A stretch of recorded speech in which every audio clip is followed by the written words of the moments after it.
ਸਤਿ ਸ੍ਰੀ ਅਕਾਲ। Punjabi radio USA ਸੁਣ ਰਹੇ ਦੇਖ ਰਹੇ ਸਾਰੇ ਹੀ ਸਰੋਤਿਆਂ ਦਰਸ਼ਕਾਂ ਨੂੰ ਜੀ ਆਇਆਂ ਨੂੰ ਗੁਰਦੁਆਰਾ ਸਾਹਿਬ ਟਾਰਾਬਿਊਨਾ ਯੂਬਾ ਸਿਟੀ ਤੋਂ ਅੱਜ ਦਾ ਅਪਡੇਟ ਇਮੀਗ੍ਰੇਸ਼ਨ ਦਾ ਪ੍ਰੋਗਰਾਮ ਗੁਰਦੁਆਰਾ ਸਾਹਿਬ ਟਾਰਾਬਿਊਨਾ ਯੂਬਾ ਸਿਟੀ ਤੋਂ ਜਿੱਥੇ 45ਵਾਂ ਮਹਾਨ ਨਗਰ ਕੀਰਤਨ ਸਜਾਇਆ ਜਾ ਰਿਹਾ ਆ। ਪੰਜਾਬੀ ਰੇਡੀਓ USA ਦੀ ਟੀਮ ਪਿਛਲੇ ਕਈ ਸਾਲਾਂ ਤੋਂ ਅਪਡੇਟ ਇਮੀਗ੍ਰੇਸ਼ਨ ਦਾ ਇਹ ਪ੍ਰੋਗਰਾਮ ਨਵੰਬਰ ਦੇ ਪਹਿਲੇ ਸ਼ਨੀਚਰਵਾਰ ਨੂੰ ਹਮੇਸ਼ਾ ਇੱਥੋਂ ਕਰਦੀ ਆ। ਤੇ ਮੇਰੇ ਨਾਲ ਹਰਜੋਤ ਸਿੰਘ ਖਾਲਸਾ ਜੀ ਜੁੜੇ ਆ। ਹਰਜੋਤ ਸਿੰਘ ਜੀ ਜੀ ਆਇਆਂ ਨੂੰ ਸਵਾਗਤ ਹੈ। ਸਤਿ ਸ਼੍ਰੀ ਅਕਾਲ ਜੀ। ਸਤਿ ਸ਼੍ਰੀ ਅਕਾਲ, ਧੰਨਵਾਦ ਜੀ ਆਇਆਂ ਨੂੰ। ਪੰਜਾਬੀ ਰੇਡੀਓ USA ਦੇ ਜਿੰਨੇ ਵੀ ਸਰੋਤੇ ਸਾਡੇ ਸਾਰੇ ਹੀ AM ਸਟੇਸ਼ਨਸ FM ਸਟੇਸ਼ਨਸ ਘਰਾਂ ਦੇ ਵਿੱਚ ਰੇਡੀਓ ਸੈਟਸ ਦੇ ਰਾਹੀਂ ਟੈਲੀਫੋਨ ਦੇ ਰਾਹੀਂ ਫੇਸਬੁੱਕ YouTube ਤੇ ਦੇਖ ਰਹੇ ਹੋ ਸੁਣ ਰਹੇ ਹੋ ਸਾਰਿਆਂ ਨੂੰ ਜੀ ਆਇਆਂ ਨੂੰ ਤੇ ਬਹੁਤ ਹੀ ਪਿਆਰ ਤੇ ਸਤਿਕਾਰ ਭਰੀ ਸਤਿ ਸ਼੍ਰੀ ਅਕਾਲ। ਸਰੋਤਿਓ ਅੱਜ ਨਵੰਬਰ ਦੀ 2 ਤਰੀਕ ਆ ਤੇ ਦਿਨ ਸ਼ਨੀਚਰਵਾਰ ਆ। ਆਪਾਂ ਯੂਬਾ ਸਿਟੀ ਟਾਰਾਬਿਊਨਾ ਗੁਰਦੁਆਰਾ ਸਾਹਿਬ ਪਹੁੰਚੇ ਹੋਏ ਆ ਤੇ ਅੱਜ ਦਾ ਜਿਹੜਾ ਸਾਡਾ ਅਪਡੇਟ ਇਮੀਗ੍ਰੇਸ਼ਨ ਵਾਲਾ ਪ੍ਰੋਗਰਾਮ ਆ ਲਾਈਵ ਆਪਾਂ ਇੱਥੋਂ ਤੁਹਾਨੂੰ ਉਹ ਪੇਸ਼ ਕਰ ਰਹੇ ਹਾਂ ਜੀ। ਤੇ ਆਪਣੇ ਨਾਲ ਅਪਡੇਟ ਇਮੀਗ੍ਰੇਸ਼ਨ ਪ੍ਰੋਗਰਾਮ ਦੇ ਲਈ ਜੁੜ ਚੁੱਕੇ ਨੇ ਅਟਾਰਨੀ ਜੇ ਟਰਕੇਣਾ ਜੀ। ਅਟਾਰਨੀ ਟਰਕੇਣਾ ਭਾਜੀ ਸਵਾਗਤ ਹੈ। ਸਤਿ ਸ਼੍ਰੀ ਅਕਾਲ ਜੀ ਆਇਆਂ ਨੂੰ। ਸਤਿ ਸ਼੍ਰੀ ਅਕਾਲ। ਕੀ ਹਾਲ ਚਾਲ ਹੈ ਜੀ? ਬਹੁਤ ਵਧੀਆ ਜੀ, ਬਹੁਤ ਠੀਕ ਵਧੀਆ। ਮੇਰਾ ਤਾਂ ਪਰਸਨਲੀ ਤੀਜਾ ਪ੍ਰੋਗਰਾਮ ਹੈ ਤੁਹਾਡੇ ਨਾਲ। ਹਾਂਜੀ ਜਦੋਂ ਤੋਂ ਪੰਜਾਬੀ ਰੇਡੀਓ ਨਾਲ ਜੁੜੇ ਆ ਉਦੋਂ ਤੋਂ ਹੀ ਸਬੱਬ ਬਣਿਆ ਇੱਥੋਂ ਯੂਬਾ ਸਿਟੀ ਤੋਂ ਜਾ ਪਹਿਲਾਂ ਦਰਸ਼ਕ ਬਣ ਕੇ ਆਈਦਾ ਸੀਗਾ। ਹੁਣ ਇਹ ਹੈ ਕਿ ਹਾਂ ਬਿਲਕੁਲ ਜਿਹੜਾ ਗੁਰਦੁਆਰੇ ਦੇ ਨਾਲ ਹੀ ਹਾਂਜੀ ਜਿਹੜਾ ਪਹਿਲਾਂ ਹੀ ਆਪਣਾ ਬੂਥ ਆ ਤੇ ਜਿਹੜੇ ਸੁਣ ਰਹੇ ਆ ਤੁਸੀਂ ਆ ਸਕਦੇ ਆ। ਅੱਜ ਅਕਸਰ ਤੁਸੀਂ ਕਹਿੰਦੇ ਆ ਕਿ ਦੂਰੋਂ ਦੂਰੋਂ ਹੀ ਸਲਾਮ ਬੁਲਾ ਦਿੰਦੇ ਆ। ਅੱਜ ਇੱਥੇ ਆ ਕੇ ਗੱਲਬਾਤ ਕਰਾਂਗੇ ਆਪਾਂ। ਜੇ ਕੋਈ ਵੀ ਤੁਹਾਡੇ ਸਵਾਲ ਹੋਵੇ ਉਹ ਵੀ ਆਪਾਂ ਕਰ ਸਕਦੇ ਜੀ। ਸੋ ਬਹੁਤ ਸਾਰੇ ਜਿਹੜੇ ਸਰੋਤੇ ਹੁੰਦੇ ਉਹਨਾਂ ਦੀ ਕੰਪਲੇਨ ਹੁੰਦੀ ਜੀ ਕਈ ਵਾਰੀ ਵੀ ਜੇ ਭਾਜੀ ਮਿਲਦੇ ਨਹੀਂ ਤੇ ਅੱਜ ਤੇ ਕੱਲ 2 ਦਿਨ ਪੰਜਾਬੀ ਰੇਡੀਓ USA ਦਾ ਬੂਥ ਬਿਲਕੁਲ ਜਦੋਂ ਤੁਸੀਂ ਮੇਨ ਰੋਡ ਤੋਂ ਐਂਟਰ ਕਰਦੇ ਆ ਮੇਨ ਜਿਹੜਾ ਗੇਟ ਹੈਗਾ ਬਿਲਕੁਲ ਸਾਹਮਣੇ ਹੈਗਾ ਉੱਤੇ ਪੰਜਾਬੀ ਰੇਡੀਓ USA ਲਿਖਿਆ ਹੋਇਆ। ਗੁਰਦੁਆਰਾ ਸਾਹਿਬ ਨੂੰ ਜਦੋਂ ਤੁਸੀਂ ਐਂਟਰ ਕਰਨਾ ਬਿਲਕੁਲ ਖੱਬੇ ਪਾਸੇ ਜਿੱਧਰ ਜੋੜੇ ਲਾ ਕੇ ਮੱਥਾ ਟੇਕਣ ਜਾਣਾ ਉਹਨਾਂ ਦੇ ਬਿਲਕੁਲ ਲਾਗੇ ਹੈਗਾ। ਤੇ ਜੇ ਨਾ ਵੀ ਇਮੀਗ੍ਰੇਸ਼ਨ ਦਾ ਸਵਾਲ ਹੋਵੇ ਵੈਸੇ ਵੀ ਆ ਸਕਦੇ। ਹਾਂਜੀ hello hi okay Y Sat Sri ਅਕਾਲ ਜਿਹੜੀ ਆ ਜ਼ਰੂਰ ਬੁਲਾਉਣੀ ਚਾਹੀਦੀ ਆ। ਸੋ ਅਕਸਰ ਅਸੀਂ ਸਕਰੀਨ ਦੇ ਇੱਕ ਦੂਜੇ ਪਾਸਿਓਂ ਬੈਠ ਕੇ ਪ੍ਰੋਗਰਾਮ ਕਰਦੇ ਆ। ਇੱਦਾਂ ਰੂਬਰੂ ਫੇਸ ਟੂ ਫੇਸ ਪ੍ਰੋਗਰਾਮ ਕਰਦੇ ਵੀ ਮੌਕਾ ਘੱਟ ਮਿਲਦਾ ਹੈ। ਸਾਨੂੰ ਖੁਦ ਵੀ ਆਪਣਾ ਕਈ ਚਿਰ ਹੀ ਹੋ ਗਿਆ। ਕਈ ਸਾਲ ਵੀ ਨਾ ਸਾਲ ਬਾਅਦ ਹੀ ਕਰਨ ਲੱਗੇ ਹੋਵਾਂਗੇ। ਸੋ ਇਦਾਂ ਰੁਝੇਵੇਂ ਇਦਾਂ ਆ ਅਮਰੀਕਾ ਦੇ ਇਸੇ ਤਰੀਕੇ ਦੇ ਨਾਲ ਦੁਨੀਆ ਦੇ ਵਿੱਚ ਜ਼ਿੰਦਗੀ ਦੇ ਰੁਝੇਵੇਂ ਅਕਸਰ ਇਦਾਂ ਦੇ ਹੀ ਹੁੰਦੇ ਆ। ਤੇ ਇਹ ਮੌਕਾ ਹੁੰਦਾ ਆ ਇੱਕ ਤਾਂ ਨਗਰ ਕੀਰਤਨ ਦੇ ਦਰਸ਼ਨ ਹੋ ਜਾਂਦੇ ਆ, ਗੁਰੂ ਘਰ ਦੇ ਦਰਸ਼ਨ, ਸੰਗਤਾਂ ਦੇ ਦਰਸ਼ਨ ਹੋ ਜਾਂਦੇ, ਇੱਕ ਦੂਜੇ ਨੂੰ ਮਿਲਣ ਦਾ ਵੀ ਇਸ ਦੇ ਨਾਲ ਸਬੱਬ ਬਣਦਾ ਆ। ਬਾਕੀ ਅਸੀਂ ਸਾਰੀਆਂ ਹੀ ਸੁਣਨ ਵਾਲੇ ਜਿਹੜੇ ਸਾਡੇ ਸਰੋਤੇ ਆ ਦਰਸ਼ਕ ਆ ਉਹਨਾਂ ਨੂੰ ਬੇਨਤੀ ਕਰਦੇ ਆ ਕੱਲ ਐਤਵਾਰ ਨੂੰ ਗੁਰਦੁਆਰਾ ਸਾਹਿਬ ਟਾਰਾਬਿਊਨਾ ਯੂਬਾ ਸਿਟੀ ਵਿਖੇ ਜੋ ਨਗਰ ਕੀਰਤਨ ਆ ਉੱਥੇ ਹੁਮ ਹੁਮਾ ਕੇ ਪਹੁੰਚੋ। ਸੰਗਤਾਂ ਜਿਹੜੀਆਂ ਉਹ ਜ਼ਰੂਰ ਪਹੁੰਚਣ ਤੇ ਬਹੁਤ ਹੀ ਰਮਣੀਕ ਮਾਹੌਲ ਜਿਹੜਾ ਇੱਥੇ ਬਣਿਆ ਆ। ਸਗੋਂ 2 ਦਿਨ ਪਹਿਲਾਂ ਮੀਂਹ ਪੈ ਕੇ ਮਿੱਟੀ ਘਟਾ ਬਹਿ ਗਿਆ ਤੇ ਜਿਹੜੇ ਅਗਲੇ ਸ਼ਨੀਚਰਵਾਰ ਦੀ ਦੁਪਹਿਰ ਤੋਂ ਬਾਅਦ ਚ ਤੇ ਐਤਵਾਰ ਨੂੰ ਚੰਗੀ ਜਿਹੜੀ ਆ ਧੁੱਪ ਖਿੜਨੀ ਆ। ਸੋ ਸੋਹਣਾ ਮਾਹੌਲ ਸੋਹਣਾ ਮੌਸਮ ਜਿਹੜਾ ਉਹ ਰਹਿਣਾ ਆ। ਸੋ ਸਾਰੇ ਜਾਣੇ ਪਰਿਵਾਰਾਂ ਸਮੇਤ ਜਿਹੜਾ ਉਹ ਜ਼ਰੂਰ ਜਿਹੜੇ ਦੂਰ ਦਰਾਡੇ ਹੈਗੇ ਆ ਉਹਨਾਂ ਨੂੰ ਜ਼ਰੂਰ ਦੱਸਦੇ ਜਾਈਏ। ਤੁਸੀਂ ਪੰਜਾਬੀ ਰੇਡੀਓ USA ਦੇ YouTube ਚੈਨਲ ਤੇ Facebook ਤੇ ਬਹੁਤ ਸਾਰੇ ਜਿਹੜੇ ਪ੍ਰੋਗਰਾਮ ਆ ਤੁਸੀਂ ਦੇਖ ਸਕਦੇ ਹੋ। ਬਿਲਕੁਲ ਕਵਰੇਜ ਚੱਲ ਰਹੀ ਹੈ ਪਿਛਲੇ 2 ਵੀਕ ਤੋਂ ਗੁਰਦੁਆਰਾ ਸਾਹਿਬ ਟਾਰਾਬਿਊਨਾ ਯੂਬਾ ਸਿਟੀ ਤੋਂ ਹਰ ਤਰ੍ਹਾਂ ਦੀ ਕਵਰੇਜ ਜਿਹੜੀ ਚੱਲ ਰਹੀ ਹੈ। ਸੋਸ਼ਲ ਮੀਡੀਆ ਤੇ ਕਈ ਦੀ ਬੰਦਾ ਓਵਰਲੋਡ ਵੀ ਹੋ ਜਾਂਦਾ ਆ ਪਰ ਇਹ ਆ ਵੀ ਪ੍ਰੋਗਰਾਮਸ ਇੰਨੇ ਆ ਸਮਾਗਮ ਇੰਨੇ ਚੱਲ ਰਹੇ ਆ। ਸੋ ਆਪਾਂ ਟਰਾਈ ਕਰੀਦੀ ਆ ਵੀ ਤੁਹਾਨੂੰ ਹਰ ਇੱਕ ਚੀਜ਼ ਜਿਹੜੀ ਆ ਉਹ ਕਵਰ ਕਰਕੇ ਜਿਹੜੀ ਉਹ ਦਿਖਾਉਂਦੇ ਰਹੀਏ। ਸੋ ਅਟਾਰਨੀ ਟਰਕੇਣਾ ਜੀ ਸਭ ਤੋਂ ਪਹਿਲਾਂ ਤਾਂ ਪਰਸਨਲੀ ਤੁਹਾਨੂੰ ਵਧਾਈ ਦੇਣਾ ਚਾਹੁੰਦੇ ਆ ਤੁਹਾਡੇ ਉਸ ਕੇਸ ਦੇ ਲਈ ਜਿਹੜਾ ਤੁਸੀਂ ਸਰਕਟ ਕੋਰਟ ਦੇ ਵਿੱਚ ਜਿਹੜਾ ਵਿਨ ਕੀਤਾ ਆ ਜਿਹਦੇ ਨਾਲ ਸਾਈਲਮ ਨੂੰ ਲੈ ਕੇ ਵੱਡੀ ਤਬਦੀਲੀ 9 ਸਰਕਟ ਦੇ ਵਿੱਚ ਆਈ ਆ। ਸੋ ਬਹੁਤ ਬਹੁਤ ਵਧਾਈ ਹੋਵੇ ਤੁਹਾਨੂੰ। ਧੰਨਵਾਦ ਜੀ, ਧੰਨਵਾਦ। ਇਹ ਤੁਹਾਡੇ ਕਰਕੇ ਪੋਸੀਬਲ ਆ, ਸਾਰਿਆਂ ਕਰਕੇ। 9 ਸਰਕਟ ਵਾਲਾ ਨੇ ਤਾਂ ਕੇਸ ਦੇਣਾ ਨਹੀਂ ਸੀਗਾ ਕਿਸੇ ਨੇ, ਸਿੱਧੀ ਗੱਲ ਆ। ਜਿਹੜੀ ਪੰਜਾਬੀ ਰੇਡੀਓ ਕਰਕੇ ਜਿਹੜਾ ਰਾਹ ਉਧਰ ਨੂੰ ਬਣਿਆ ਠੀਕ ਆ। ਨਹੀਂ ਤਾਂ ਤੁਹਾਡੇ ਨਾਲ ਰੂਬਰੂ ਨਹੀਂ ਹੋ, ਤੁਹਾਡੇ ਥਰੂ ਲੋਕਾਂ ਨਾਲ ਰੂਬਰੂ ਨਹੀਂ ਹੋ ਸਕਦੇ ਸੀਗੇ। ਇਦਾਂ ਦੇ ਕੇਸ ਮਿਲ ਨਹੀਂ ਸਕਦੇ ਸੀਗੇ ਤੇ ਜੇ ਕੇਸ ਮਿਲੂਗੇ ਤਾਂ ਹੀ ਬੰਦਾ ਅੱਗੇ ਪ੍ਰੈਜ਼ੈਂਟ ਉਹਨਾਂ ਨੂੰ ਕਰ ਸਕਦਾ ਰਾਈਟ। ਤੇ ਧੰਨਵਾਦ ਜਿਹੜਾ ਪੰਜਾਬੀ ਰੇਡੀਓ ਦਾ। ਤੇ ਪੰਜਾਬੀ ਰੇਡੀਓ ਹੋਰ ਵੀ ਜਿਹੜੀ ਕਮਿਊਨਿਟੀ ਨੂੰ ਕਾਫੀ ਗਿਵ ਬੈਕ ਕਰਦਾ ਬੜੇ different ways. Thank you. Punjabi ਮਾਂ ਬੋਲੀ ਨੂੰ, ਕਲਚਰ ਨੂੰ, ਸਾਰਿਆਂ ਨੂੰ। ਇਹ ਵੀ ਤੁਸੀਂ ਕਹਿ ਲਓ ਕਿ ਇੱਕ ਪੰਜਾਬੀ ਰੇਡੀਓ ਦੀ ਦੇਣ ਹੀ ਹੈ ਕਮਿਊਨਿਟੀ ਨੂੰ ਕਿ ਇਹਨਾਂ ਦਾ ਪਲੇਟਫਾਰਮ ਆ, ਇਹਨਾਂ ਤੇ ਇਮੀਗ੍ਰੇਸ਼ਨ ਦਾ ਆਪਣਾ ਸਲੋਟ ਰੱਖਿਆ। ਉਹਦਾ ਚਲੋ ਆਪਾਂ ਇੱਕ ਕਹਿ ਲਓ ਗੈਸਟ ਬਣ ਕੇ ਆਏ ਸੀਗੇ ਜਿਹੜਾ। ਸੋ ਇਹਦਾ ਕ੍ਰੈਡਿਟ ਜਿਹੜਾ ਪੰਜਾਬੀ ਰੇਡੀਓ ਨੂੰ ਜਾਂਦਾ ਸਾਰਾ। ਥੈਂਕ ਯੂ ਜੀ। ਸੋ ਤੁਸੀਂ ਇਹਦੇ ਨਾਲ ਆਉਣ ਵਾਲੇ ਫਿਊਚਰ ਦੇ ਵਿੱਚ ਹਜ਼ਾਰਾਂ ਨਹੀਂ ਲੱਖਾਂ ਲੋਕਾਂ ਨੂੰ ਜਿਹੜਾ ਫਾਇਦਾ ਹੋਊਗਾ। ਇਹ ਜਿਹੜਾ ਕੇਸ ਆ ਲਗਭਗ ਮੈਨੂੰ ਲੱਗਦਾ ਵੀ ਮੈਜੋਰਟੀ ਕੇਸਸ ਦੇ ਵਿੱਚ ਰੈਫਰ ਕੀਤਾ ਜਾਊਗਾ। ਆਰਕੇਕੇ ਦਾ ਮੁੱਦਾ, ਰੀਲੋਕੇਸ਼ਨ ਦਾ ਜਿਹੜਾ ਮੁੱਦਾ ਆ ਜੀ ਉਸ ਦੇ ਵਿੱਚ ਵੱਡੀ ਤਬਦੀਲੀ ਆਈ। ਕੋਰਟ ਦਾ ਨਜ਼ਰੀਆ ਤੁਸੀਂ ਬਦਲ ਕੇ ਰੱਖਤਾ। ਜਿਸ ਤਰੀਕੇ ਦੇ ਨਾਲ ਕੋਰਟ ਵਾਲੇ ਉਸ ਚੀਜ਼ ਦੇ ਉੱਤੇ ਕਹਿ ਲਓ ਵੀ ਲੋਕਾਂ ਨੂੰ ਫਸਾਉਂਦੇ ਸੀਗੇ, ਜੀ ਤੁਸੀਂ ਉਹ ਫਸਾਉਣ ਵਾਲਾ ਜਿਹੜਾ ਸ਼ਿਕੰਜਾ ਕਾਫੀ ਕਮਜ਼ੋਰ ਕਰਤਾ। ਜੀ ਜਿਹਨਾਂ ਨੂੰ ਨਹੀਂ ਪਤਾ ਕੀ ਸੀਗਾ ਕਿ ਕੇਸ ਤੋਂ ਪਹਿਲਾਂ, ਆਪਣੇ ਵਾਲੇ ਕੇਸ ਤੋਂ ਪਹਿਲਾਂ ਉਹ ਅਕਸਰ ਜਿਹੜੇ ਸਰਕਾਰੀ ਵਕੀਲ ਹੁੰਦੇ ਸੀਗੇ ਉਹ ਇੱਕ ਪੈਕੇਟ ਫਾਈਲ ਕਰਦੇ ਸੀਗੇ, ਉਹਨੂੰ ਆਰਕੇਕੇ ਪੈਕੇਟ ਕਿਹਾ ਜਾਂਦਾ ਸੀਗਾ। ਤੇ ਆਰਕੇਕੇ ਜਿਹੜਾ ਇੱਕ ਐਕਚੁਅਲ ਦੇ ਵਿੱਚ ਇੱਕ ਕੇਸ ਦਾ ਨਾਮ ਆ, ਮੈਟਰ ਆਫ ਆਰਕੇਕੇ।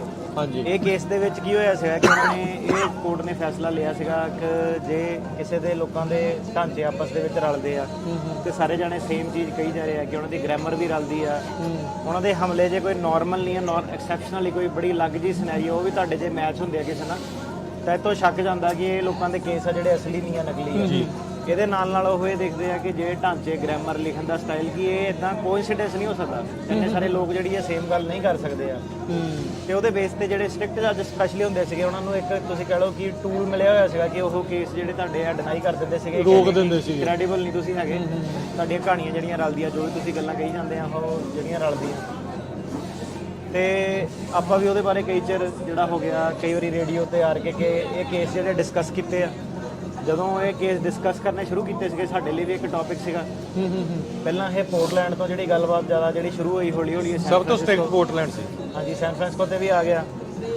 ਤੁਸੀਂ ਲਗਾ ਲਓ ਉਦੋਂ ਜਦੋਂ ਆਪਾਂ ਵੀ ਸ਼ੁਰੂਆਤੀ ਸੀਗੇ ਆਪਣੇ ਲੈਵਲ ਤੇ ਕਰੀਅਰ ਤੇ, ਤੁਹਾਡੇ ਵੀ ਪ੍ਰੋਗਰਾਮ ਲਈ ਮੇਰੇ ਖਿਆਲ ਆਰਕੇਕੇ ਵਗੈਰਾ ਨਵੀਆਂ ਚੀਜ਼ਾਂ ਸੀਗੀਆਂ, ਲੋਕਾਂ ਨੂੰ ਸਭ ਕੁਝ ਅਸੀਂ ਤੁਹਾਡੇ ਥਰੂ ਹੀ ਸਿੱਖਿਆ। ਨਹੀਂ ਤਾਂ ਬਸ ਇੰਨਾ ਹੀ ਪਤਾ ਹੁੰਦਾ ਸੀ ਵੀ ਸਾਈਲੋਂ ਦਾ ਕੇਸ ਆ, ਲਾ ਦਿੰਦੇ ਆ, ਜੱਜ ਨੇ ਕਿਸੇ ਨੇ ਹਾਂ ਕਰ ਦੇਣੀ, ਕਿਸੇ ਨੇ ਨਾ ਕਰ ਦੇਣੀ। ਆਪਾਂ ਨੂੰ ਕਿਹੜਾ ਪਤਾ ਸੀਗਾ, ਟੈਕਨੀਕੈਲਿਟੀ ਨਹੀਂ ਸੀ ਪਤਾ, ਆਪਾਂ ਨੂੰ ਕਿਸੇ ਨੂੰ ਵੀ ਨਹੀਂ ਪਤਾ ਸੀਗਾ ਕਿ ਇੱਥੇ ਬੈਠੇ ਹੋਵਾਂਗੇ ਕਿ ਉਹੀ ਕੇਸ ਦੀ ਇੱਕ ਹੋਰ ਡਿਫਰੈਂਟ ਪਰਤ ਹੋਰ ਨਵੀਂ ਖੁੱਲਣੀ ਆ, ਪਰਤ ਹੋਰ ਨਵੀਂ ਖੁੱਲੂਗੀ, ਇੱਕ ਹੋਰ ਸੁਭਾਅ, ਹੋਰ ਐਂਗਲ ਤੋਂ ਇੱਕ ਗੱਲ ਕਰਾਂਗੇ ਕਿ ਇੱਥੇ ਸ਼ਿਕੰਜਾ ਆਪਾਂ ਕਿੱਦਾਂ ਕੱਸਿਆ। ਸੋ ਜਿਹੜਾ ਆਪਣਾ ਵਾਲਾ ਸੀਗਾ ਕੇਸ, ਕਾਫੀ ਉਹਦੇ ਇੱਕ ਦਰਸ਼ਕਾਂ ਨੂੰ ਦੱਸਣ ਵਾਲੀ ਹੋਰ ਬੈਕਗ੍ਰਾਉਂਡ, ਆਪਾਂ ਕਈ ਵਾਰੀ ਵਕੀਲਾਂ ਨਾਲ ਵੀ ਗੱਲ ਕਰੀ ਤੇ ਉਹਦੇ ਵੀ ਬੜੇ ਪਹਿਲੂ ਆ ਕਿ ਲੋਕੀ ਡਿਸਕਸ ਕਰਦੇ ਕਿ ਇਹਦਾ ਪ੍ਰਭਾਵ ਜਿਹੜਾ ਪਿਆ ਤੇ ਕੀ ਪਿਆ। ਜੱਜ ਵੀ ਜਿਹੜੇ ਹਰਜੋਤ ਜੀ ਕਈ ਵਾਰੀ ਵਧਾਈ ਹੁਣ ਜਦੋਂ ਦਿੰਦੇ ਆ ਤਾਂ ਕਹਿੰਦੇ ਕਿ ਮੈਂ ਵੀ, ਮੇਰੀ ਵੀ ਵਿਚਾਰਧਾਰਾ ਇਦਾਂ ਦੀ ਸੀਗੀ, ਮੈਂ ਤੁਹਾਡੇ ਨਾਲ ਸਹਿਮਤ ਸੀਗਾ ਕਿ ਜੋ ਸਰਕਟ ਨੇ ਫੈਸਲਾ ਕੀਤਾ ਸਹੀ ਕੀਤਾ। ਸੋ 9th ਸਰਕਟ ਨੇ ਫੈਸਲਾ ਇਹ ਕੀਤਾ ਕਿ ਜਿਹੜੇ ਇਹ ਤਾਂ ਤੁਹਾਡੀ ਕਹਾਣੀ ਕਿਸੇ ਦੇ ਨਾਲ ਕਰਦੀ ਹੈ, ਤੁਸੀਂ ਕਹਿ ਰਹੇ ਮੈਂ ਫਲਾਨੀ ਜਗ੍ਹਾ ਤੋਂ ਆਇਆ, ਮੇਰੀ ਉਹ ਪੋਲੀਟੀਕਲ ਐਕਟੀਵਿਟੀ ਆ, ਮੈਂ ਵੀ ਉਹ ਸੁਧਾਰਨ ਦੀਆਂ ਜਿਹੜੀਆਂ ਚੀਜ਼ਾਂ ਕਰਦਾ, ਸਾਰੇ ਲੋਕੀ ਉਹ ਕਰ ਸਕਦੇ ਆ, ਉਹਦੇ ਵਿੱਚ ਕੋਈ ਝੂਠ ਗੱਲ ਨਹੀਂ ਕਿ ਜੇ ਕਿ ਸੇਮ ਏਰੀਆ 'ਚ ਤੁਸੀਂ ਰਹਿੰਦੇ ਆ ਤਾਂ ਸੇਮ ਗਤੀਵਿਧੀਆਂ ਕਰਨਾ ਇਹ ਸੁਭਾਵਿਕ ਜੀ ਇੱਕ ਨਾਰਮਲ ਜੀ ਗੱਲ ਆ, ਨਾਰਮਲ ਜੀ ਗੱਲ ਆ। ਉਹ ਕਹਿੰਦੇ ਕਿ ਜੇ ਤੁਸੀਂ ਇਹ ਤੋਂ ਵੱਧ ਇੱਕ ਸਟੈਪ ਹੋਰ ਵੀ ਲਓ ਕਿ ਜੇ ਤੁਸੀਂ ਤੁਹਾਡਾ ਲੇਖਕ ਜਿਹੜਾ ਹੈਗਾ, ਜੇ ਤੋਂ ਇੰਟਰਪ੍ਰੇਟਰ ਆ ਜਾਂ ਵਕੀਲ ਆ ਤੁਹਾਡਾ, ਉਹਦਾ ਇੱਕ ਲਿਖਣ ਦਾ ਜਿਹੜਾ ਸਟਾਈਲ ਆ, ਆਪਾਂ ਉਹ ਚੀਜ਼ ਦੀ ਵੀ ਤੁਹਾਨੂੰ ਜਿਹੜੀ ਛੋਟ ਦੇ ਦਾਂਗੇ। ਅੱਛਾ ਜੀ, ਕੀ ਹੋ ਸਕਦਾ ਕਿ ਇਹ ਜਿਹੜੇ ਕਹਾਣੀਆਂ ਲੋਕਾਂ ਦੀਆਂ ਰਲਦੀਆਂ ਤਾਂ ਰਲਦੀਆਂ ਕਿ ਇਹਨਾਂ ਦਾ ਜਿਹੜਾ ਲਿਖਣ ਵਾਲਾ ਕਹਾਣੀਕਾਰ ਆ ਉਹ ਇੱਕ ਬੰਦਾ ਵਾ, ਉਹ ਸੇਮ ਆ, ਸੇਮ ਚੀਜ਼ਾਂ ਇਹਦੇ ਵਿੱਚ। ਇਹ ਸਿੰਪਲ ਜੀ ਗੱਲ ਆ, ਇਦਾਂ ਕੋਇਨਸੀਡੈਂਸ ਜਿਹੜਾ ਹੋ ਸਕਦਾ।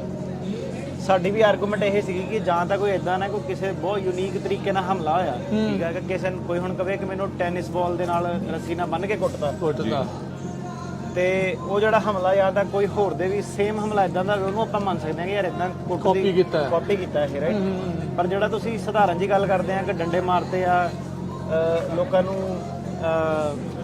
ਕੁੱਟਿਆ ਗਿਆ, ਉਹ ਪਾਰਟੀ ਦੀ ਗਤੀਵਿਧੀ ਜਿਹੜੀ ਕਰਦੇ ਸੀ, ਇਹ ਬੜੀ ਇੱਕ ਸਧਾਰਨ ਜੀ ਗੱਲ ਆ। ਇਹ ਚੀਜ਼ ਤੇ ਤੁਸੀਂ ਲੋਕਾਂ ਦੇ ਜਿਹੜੇ ਕੇਸ ਆ ਉਹ ਡਿਨਾਈ ਜਿਹੜੇ ਆ ਨਹੀਂ ਕਰ ਸਕਦੇ। ਸੋ ਇਹ ਜਿਹੜਾ ਉਹਨਾਂ ਨੇ ਆਪਣੇ ਕੇਸ ਦੇ ਥਰੂ ਇਹ ਚੀਜ਼ ਸੀ ਜਿਹੜੀ ਪਲਟ ਕਰ ਦਿੱਤੀ। ਇੱਕ ਤਾਂ ਢਾਂਚੇ ਰਲਦੇ ਦੀ ਕੇਸ ਉਹਨਾਂ ਨੇ ਪਲਟ ਕਰ ਦਿੱਤੀ ਸੀ, ਦੂਜੀ ਜਿਹੜੀ ਕਿਉਂਕਿ ਹੁਣ ਆਰਕੇਕੇ ਐਡੀ ਵੱਡੀ ਨਿਊਜ਼ ਸੀਗੀ, ਉਹਦੇ ਕਰਕੇ ਇੱਕ ਜਿਹੜੀ ਹੋਰ ਬੜੀ ਸਾਡੀ ਮੇਜਰ ਇਸੇ ਕੇਸ ਦੇ ਵਿੱਚ ਵਿਕਟਰੀ ਸੀਗੀ ਇੰਟਰਨਲ ਰੀਲੋਕੇਸ਼ਨ ਦੀ। ਉਹ ਕਿਉਂਕਿ ਆਰਕੇਕੇ ਦਾ ਹਵਾ ਇੰਨਾ ਸੀਗਾ ਕਿ ਇੰਟਰਨਲ ਰੀਲੋਕੇਸ਼ਨ ਵਾਲੀ ਦੀ ਕੋਈ ਗੱਲ ਨਹੀਂ ਕਰ ਰਿਹਾ, ਪਰ ਉਹਦਾ ਜਿਹੜਾ ਦੋਨੋਂ ਕੇਸਾਂ ਦਾ ਸਾਡਾ ਜਿਹੜਾ ਸੀਗਾ ਬਹੁਤ ਇਫੈਕਟ ਹੋਇਆ ਅਗਲੇ ਹਫਤੇ ਜਦੋਂ ਆਪਾਂ ਗਏ ਕੋਰਟ ਦੇ ਵਿੱਚ। ਠੀਕ ਹੈ, ਇੱਕ ਤਾਂ ਜਿਹੜੇ ਸਰਕਾਰ ਨੇ ਆਰਕੇਕੇ ਵਾਲੇ ਪੈਕੇਟ ਜਿਹੜੇ ਫਾਈਲ ਕੀਤੇ ਸੀ ਸਾਰੇ, ਉਹ ਪੈਕੇਟ ਉਹਨਾਂ ਨੇ ਜਿਹੜੇ ਵਾਪਸ ਲੈ ਲਏ। ਕੇਸ ਉਹਨਾਂ ਨੇ ਕਿਹਾ ਕਿ ਆਪਾਂ ਅੱਗੇ ਪੋਸਟਪੋਨ ਕਰੋ, ਸਾਨੂੰ ਹੋਰ ਟਾਈਮ ਚਾਹੀਦਾ, ਆਪਾਂ ਦੁਬਾਰਾ ਆਪਣੀ ਸਟ੍ਰੈਟਜੀ ਦੇਖਦੇ ਹਾਂ ਕਿ ਕਿੱਦਾਂ ਆਪਾਂ ਆਰਕੇਕੇ ਨੂੰ ਜਿਹੜਾ ਆਪਣਾ ਪੈਕੇਟ ਜਿਹੜਾ ਰਿਵਾਈਜ਼ ਕਰਨਾ, ਹੈਂਡਲ ਕਰਨਾ। ਜੀ ਹੁਣ ਆਪਾਂ ਕੀ ਦੇਖ ਰਹੇ ਹਾਂ ਕਿ ਜਿਹੜੇ ਇੰਟਰਨਲ ਰੀਲੋਕੇਸ਼ਨ ਵਾਲੇ ਕੇਸ ਸੀਗੇ 9th ਸਰਕਟ ਤੋਂ, ਉਹ ਵੀ ਵਾਪਸ ਉਹਨਾਂ ਨੇ BIA 'ਚ ਭੇਜਣੇ ਜਿਹੜੇ ਸ਼ੁਰੂ ਕਰ ਦਿੱਤੇ ਆ। ਠੀਕ ਹੈ ਜੀ। ਇੰਟਰਨਲ ਰੀਲੋਕੇਸ਼ਨ 'ਚ ਕੀ ਸੀਗਾ ਕਿ ਪਹਿਲਾਂ ਤਾਂ ਲੋਕੀ ਕਹਿੰਦੇ ਸੀਗੇ, ਜਿਹੜੇ ਕਈ ਸਾਲ ਪਹਿਲੀ ਗੱਲ ਆ, ਕਿ ਆਰਗੂਮੈਂਟ ਹੁੰਦਾ ਸੀਗਾ ਕਿ ਆਧਾਰ ਕਾਰਡ, ਪੈਨ ਕਾਰਡ ਨਾਲ ਲੋਕੀ ਟਰੈਕ ਹੋ ਜਾਂਦੇ, ਉਹਨਾਂ ਨੇ ਟਰੈਕ ਕਰ ਲੈਣਾ। ਹਾਂਜੀ, ਸਰਕਾਰ ਆਰਗੂਮੈਂਟ ਕਰਦੀ ਸੀ ਕਿ ਨਹੀਂ, ਕੋਈ ਵੀ ਇਦਾਂ ਦਾ ਸਿਸਟਮ ਨਹੀਂ ਹੈਗਾ ਜਿਸ 'ਚ ਕਿ ਭਾਰਤ ਦੀ ਸਰਕਾਰ ਆਧਾਰ ਕਾਰਡ, ਪੈਨ ਕਾਰਡ ਨਾਲ ਟਰੈਕ ਕਰਦੀ ਆ, ਜਾਂ ਉਹਨਾਂ ਦੀ ਕੋਈ ਪ੍ਰੈਕਟਿਸ ਆ, ਨਾ ਹੀ ਕੋਈ ਇਦਾਂ ਦਾ ਸਿਸਟਮ ਆ ਕਿ ਇੱਕ ਸਟੇਟ ਤੋਂ ਦੂਜੀ ਸਟੇਟ 'ਚ ਜਾਣ 'ਚ ਕੋਈ ਰੋਕ ਟੋਕ ਆ ਜਾਂ ਚੈੱਕ ਪੁਆਇੰਟ ਆ, ਬੰਦਾ ਫ੍ਰੀਲੀ ਮੂਵ ਜਿਹੜਾ ਕਰ ਸਕਦਾ। ਉਦੋਂ ਇੱਕ ਕੇਸ ਹੋਇਆ ਸੀਗਾ ਸਿੰਘ ਵਰਸਸ ਵਿਟੇਕਰ, ਇਹਦੇ ਬਾਰੇ ਵੀ ਆਪਾਂ ਜਿਹੜੀ ਗੱਲ ਕੀਤੀ ਸੀ ਇੰਟਰਨਲ ਰੀਲੋਕੇਸ਼ਨ ਦੀ, ਉਹ ਜਿਹੜਾ ਕੇਸ ਸੀਗਾ ਉਹਨੇ ਇਹ ਐਸਟੈਬਲਿਸ਼ ਕੀਤਾ ਸੀਗਾ ਕਿ ਜੇ ਬੰਦਾ ਕਿਤੇ ਹੋਰ ਜਾ ਕੇ ਆਪਣੇ ਹੱਕਾਂ ਦੀ ਮੰਗ ਨਹੀਂ ਕਰ ਸਕਦਾ ਤਾਂ ਉਹ ਰੀਲੋਕੇਟ ਨਹੀਂ ਕਰ ਸਕਦਾ। ਜਿਹੜਾ ਸਾਡਾ ਵਾਲਾ ਹੁਣ ਇੰਟਰਨਲ ਰੀਲੋਕੇਸ਼ਨ ਦਾ ਕੇਸ ਜਿਹੜਾ ਸੀਗਾ, ਇਹਨੇ ਇੱਕ ਲੇਅਰ ਹੋਰ ਉਹਦੇ ਉੱਤੇ ਐਡ ਕਰਤੀ ਜੀ। ਸਿੰਘ ਵਰਸਸ ਵਿਟੇਕਰ ਕਹਿੰਦਾ ਸੀਗਾ ਕਿ ਜਦੋਂ ਤੁਸੀਂ ਗਤੀਵਿਧੀ ਕਰੋਗੇ ਤੁਸੀਂ ਨੋਟਿਸ 'ਚ ਆ ਜਾਓਗੇ ਤਾਂ ਉਹ ਬੰਦੇ ਤੁਹਾਨੂੰ ਲੱਭ ਸਕਦੇ ਆ। ਠੀਕ ਹੈ। ਜਿਹੜਾ ਸਾਡਾ ਵਾਲਾ ਕੇਸ ਸੀਗਾ ਉਹਨੇ ਹੋਰ ਸੌਖਾ ਥੋੜਾ ਜਿਹਾ ਜਿਹੜੇ ਰਿਸਪੋਂਡੈਂਟ ਆ ਕਲਾਇੰਟ ਉਹਨਾਂ ਲਈ ਕਰਤਾ। ਉਹ ਕਹਿੰਦੇ ਕਿ ਜਦੋਂ ਤੁਹਾਨੂੰ ਇੱਕ ਵਾਰੀ ਪੁਰਾਣਾ ਹਮਲਾ ਹੋ ਗਿਆ, ਪਾਸਟ ਪਰਸੀਕਿਊਸ਼ਨ ਜਿਹੜੀ ਹੋ ਗਈ, ਸਾਡੀ ਆਰਗੂਮੈਂਟ ਇਹ ਸੀਗੀ ਕਿ ਜਿਹੜਾ ਰੈਗੂਲੇਸ਼ਨ ਆ ਉਹ ਕਹਿੰਦੀ ਹੈ ਕਿ ਇੱਕ ਵਾਰੀ ਆਪਾਂ ਪਾਸਟ ਪਰਸੀਕਿਊਸ਼ਨ ਐਸਟੈਬਲਿਸ਼ ਕਰਤੀ। ਪਾਸਟ ਪਰਸੀਕਿਊਸ਼ਨ ਦਾ ਮਤਲਬ ਹੁੰਦਾ ਕਿ ਤੁਹਾਨੂੰ ਜਿਹੜੀ ਕੋਟਾ ਬਹੁਤ ਹਾਈ ਲੈਵਲ ਦੀ ਜਿਹੜੀ ਪਹਿਲੋਂ ਹੋਟ ਆ, ਤੁਹਾਨੂੰ ਜਾਨੀ ਨੁਕਸਾਨ ਹੋ ਸਕਦਾ ਹੈਗਾ, ਉਹ ਲੈਵਲ ਤੱਕ ਗਈ ਹੋਈ ਹੈ। ਠੀਕ ਹੈ, 60 ਫਿੱਟ ਕੋਈ ਤੁਹਾਨੂੰ ਲੱਗੀ ਆ, ਹਸਪਤਾਲ 'ਚ ਤੁਸੀਂ ਬਹੁਤ ਜ਼ਿਆਦਾ ਦੇਰ ਸੀਗੇ, ਮਾਰਨ ਦੀਆਂ ਧਮਕੀਆਂ, ਸਾਰਾ ਜਾਂ ਉਹਦਾ ਕੰਬੀਨੇਸ਼ਨ ਹੈ ਨਾ। ਪਾਸਟ ਪਰਸੀਕਿਊਸ਼ਨ ਐਸਟੈਬਲਿਸ਼ ਕਰਨਾ ਵੀ ਕਈ ਸਰਕਟਸ ਦੇ ਵਿੱਚ ਇੱਕ ਫਾਈਟ ਹੁੰਦੀ ਆ ਕਿ ਉਹ ਕਹਿੰਦੇ ਨਹੀਂ ਇਹ ਪਾਸਟ ਪਰਸੀਕਿਊਸ਼ਨ ਬਣਦੀ ਨਹੀਂ। 9th ਸਰਕਟ ਦੇ ਵਿੱਚ ਉਹਦਾ ਥੋੜਾ ਜਿਹਾ ਕੋਰਟ ਲਿਬਰਲ ਆ, ਤਾਂ ਕਰਕੇ ਜਿਹੜੇ 9th ਸਰਕਟ ਦੇ ਵਿੱਚ ਪਾਸਟ ਪਰਸੀਕਿਊਸ਼ਨ ਬਾਕੀ ਸਰਕਟਸ ਦੇ ਨਾਲ ਥੋੜਾ ਜਿਹਾ ਈਜ਼ੀ ਹੈ ਐਸਟੈਬਲਿਸ਼ ਕਰਨਾ। ਠੀਕ ਆ। ਕੰਟੀਨਿਊਇੰਗ ਇਵਨ ਜਿਹੜੇ ਥ੍ਰੈਟਸ ਵੀ ਆ ਕਿ ਗਤੀਵਿਧੀ ਨਾ ਰੁਕੇ, ਉਹਦੇ ਸਾਡੇ ਕੋਲ ਜ਼ਿਆਦਾ ਕ੍ਰੀਏਟੀਵਿਟੀ ਹੈਗੀ ਹੈ 9th ਸਰਕਟ ਦੇ ਵਿੱਚ। 9th ਸਰਕਟ ਦੇ ਵਿੱਚ ਹੁਣ ਜਦੋਂ ਆਪਾਂ ਪਾਸਟ ਪਰਸੀਕਿਊਸ਼ਨ ਐਸਟੈਬਲਿਸ਼ ਕਰਤਾ ਤਾਂ ਜਿਹੜਾ ਕਾਨੂੰਨ ਆ ਉਹ ਕਹਿੰਦਾ ਕਿ future persecution, well founded fear of future persecution, ਭਵਿੱਖ 'ਚ ਵੀ ਇਦਾਂ ਦਾ ਹੋ ਸਕਦਾ ਆ, ਉਹ ਪ੍ਰਜ਼ਿਊਮਡ ਆ ਕਿ ਤੁਸੀਂ ਪਾਸਟ ਸ਼ੋ ਕਰਤਾ ਤੇ ਆਪਾਂ ਮੰਨ ਕੇ ਚੱਲਾਂਗੇ ਕਿ ਫਿਊਚਰ 'ਚ ਇਦਾਂ ਹੋਊਗਾ। ਹੁਣ ਆਪਾਂ ਕੀ ਕਰਨਾ ਕਿ ਆਪਾਂ ਸਿਰਫ ਪਾਸਟ ਪਰਸੀਕਿਊਸ਼ਨ ਕਰਨੀ ਹੈ, ਜਿਹੜਾ ਬਰਡਨ ਆ ਉਹ ਸਰਕਾਰ ਤੇ ਸ਼ਿਫਟ ਹੋ ਜਾਂਦਾ। ਜਿਹੜੀ ਅਮਰੀਕਾ ਦੀ ਸਰਕਾਰ ਆ, ਡਿਪਾਰਟਮੈਂਟ ਆਫ ਹੋਮਲੈਂਡ ਸਿਕਿਉਰਿਟੀ, ਉਹਨੇ ਸ਼ੋ ਕਰਨਾ ਵੀ ਇਹ ਤੇ ਹੋਊਗਾ ਜਾਂ ਨਹੀਂ ਹੋਊਗਾ, ਕਿ ਇਹ ਕਿਤੇ ਹੋਰ ਜਾ ਕੇ ਰਹਿ ਸਕਦਾ ਕਦੇ। ਜਿਹੜਾ ਸਾਡਾ ਇਹ ਵਾਲਾ ਕੇਸ ਆ, ਇਹਨੂੰ ਜਿਹੜਾ ਕਿਤੇ ਹੋਰ ਜਾ ਕੇ ਰਹਿ ਸਕਦਾ ਉਹਨੂੰ ਕਹਿੰਦੇ ਆ ਇੰਟਰਨਲ ਰੀਲੋਕੇਸ਼ਨ, ਕਿ ਬੰਦਾ ਕਿਤੇ ਹੋਰ ਇੰਡੀਆ ਦੇ ਵਿੱਚ ਮੂਵ ਕਰ ਸਕਦਾ ਕਿ ਨਹੀਂ ਕਰ ਸਕਦਾ। ਸੋ ਸਾਡੇ ਕੇਸ ਤੋਂ ਬਾਅਦ ਹੁਣ ਜਿਹੜਾ ਇੰਟਰਨਲ ਰੀਲੋਕੇਸ਼ਨ ਆ, ਜਿਹੜਾ ਸਰਕਟ ਕੋਰਟ ਆ ਉਹ ਕੀ ਕਹਿੰਦਾ, ਉਹ ਕਹਿੰਦਾ ਕਿ ਜਿਹੜੀ ਸਰਕਾਰ ਆ ਉਹ ਸਾਡੇ ਵਾਲੇ ਕੇਸ 'ਚ ਉਹਨੇ ਇਹ ਨਹੀਂ ਦੱਸਿਆ ਕਿ ਜੇ ਬੰਦਾ ਉੱਥੇ ਜਾ ਕੇ ਗਤੀਵਿਧੀ ਕਰਦਾ ਤਾਂ ਜਿਹੜੇ ਲੋਕਲ ਐਕਟਰ ਆ ਉਹਨਾਂ ਤੋਂ ਕੀ ਪ੍ਰਭਾਵ ਇਹਨੂੰ ਪੈ ਸਕਦਾ, ਕਿਉਂਕਿ ਇਹ ਤਾਂ ਕਹਿ ਰਿਹਾ ਕਿ ਕੋਈ ਡਿਮਾਂਡ ਜਿਹੜੀ ਮੇਰੀ ਜਿਹੜੀ ਹੱਕਾਂ ਦੀ ਲੜਾਈ ਕੋਈ ਹੋਰ ਪਾਰਟੀ ਸ਼ਾਮਲ ਨਹੀਂ ਹੁੰਦੀ। ਸੋ ਜਿਹੜੀ ਅਮਰੀਕਨ ਸਰਕਾਰ ਡਿਪਾਰਟਮੈਂਟ ਆਫ ਹੋਮਲੈਂਡ ਸਿਕਿਉਰਿਟੀ ਆ, ਉਹਨੇ ਇਹ ਨਹੀਂ ਸ਼ੋਅ ਕੀਤਾ ਕਿ ਲੋਕਲ ਜਿਹੜੇ ਸਟੇਟ ਐਕਟਰ ਜਾਂ ਲੋਕਲ ਜਿਹੜੇ ਨਾਨ ਸਟੇਟ ਐਕਟਰ, ਸਰਕਾਰੀ ਜਾਂ ਜਿਹੜੇ ਲੋਕਲ ਬੰਦੇ ਆ, ਇਵਨ ਜਿਹੜੇ ਪੋਪੂਲੇਸ਼ਨ ਐਡਵਾਈਡ ਆ, ਉਹਦਾ ਕੀ ਪ੍ਰਭਾਵ ਪਊਗਾ ਬੰਦੇ ਦੇ ਉੱਤੇ। ਉਹਨਾਂ ਨੇ ਬਿਲਕੁਲ ਇੱਕ ਪੈਰਾਗ੍ਰਾਫ ਲਿਖ ਕੇ ਜਿਹਦੇ ਬੇਸ ਤੇ ਸਾਰਿਆਂ ਨੂੰ ਪਤਾ ਕਿ ਕੇਸ ਡਿਨਾਈ ਹੁੰਦੇ ਸੀਗੇ ਕਿ ਤੂੰ 에ਅਰਪੋਰਟ ਤੋਂ ਕਿੱਦਾਂ ਬਚ ਕੇ ਨਿਕਲ ਗਿਆ, ਤੈਨੂੰ ਤਾਂ ਫੜਿਆ ਨਹੀਂ। 에ਅਰਪੋਰਟ ਦਾ ਪੈਰਾਗ੍ਰਾਫ ਆਇਆ ਜੱਜ ਸਾਹਿਬ ਨੇ ਸਾਡੇ ਕੇਸ ਦੇ ਵਿੱਚ ਕਿ ਸਰਕਾਰ ਇਹ ਨਹੀਂ ਸ਼ੋਅ ਕਰ ਪਾਈ ਕਿ ਇਹ ਕਿਹੜਾ ਗਤੀਵਿਧੀ ਕਰਦਾ ਸੀਗਾ 에ਅਰਪੋਰਟ ਤੇ ਜਾਂਦਾ, ਇਹਦਾ ਜੇ ਉੱਥੇ ਜੇ ਗਤੀਵਿਧੀ ਕਰਦਾ ਫਿਰ ਨੰਗ ਪਾਉਂਦਾ ਕਿ ਨਹੀਂ, ਫੇਰ ਨੰਗ ਪਾਉਂਦਾ ਕਿ ਨਹੀਂ, ਆਪਾਂ ਨਹੀਂ ਸ਼ੋਅ ਕਰਨਾ, ਸਰਕਾਰ ਨੇ ਸ਼ੋਅ ਕਰਨਾ। ਸੋ ਇਹ ਭਾਰ ਸਾਰਾ ਸ਼ਿਫਟ ਕਰਤਾ ਤੁਸੀਂ ਸਰਕਾਰ ਤੇ ਉੱਤੇ। ਸਾਰਿਆਂ ਨੂੰ ਪਤਾ ਹੋਗਾ ਸਰਕਾਰ ਜਿਹੜੀ ਉਹ ਇੱਕ ਤਰੀਕੇ ਨਾਲ ਜਿਹੜੀ ਆਪਰੇਟ ਕਰਦੀ, ਉਹ ਪ੍ਰਾਈਵੇਟ ਲੋਨ ਕਹਿੰਦੇ, ਕੋਈ ਇਦਾਂ ਨਹੀਂ ਕਿ ਰਾਤਾਂ ਉਹਨਾਂ ਨੇ ਗਾਲੀਆਂ ਕਰਨੀਆਂ, ਇੱਕ ਦਿਨ ਪਹਿਲਾਂ ਬਣ ਕੇ ਲੈ ਕੇ ਆਣੇ ਆ।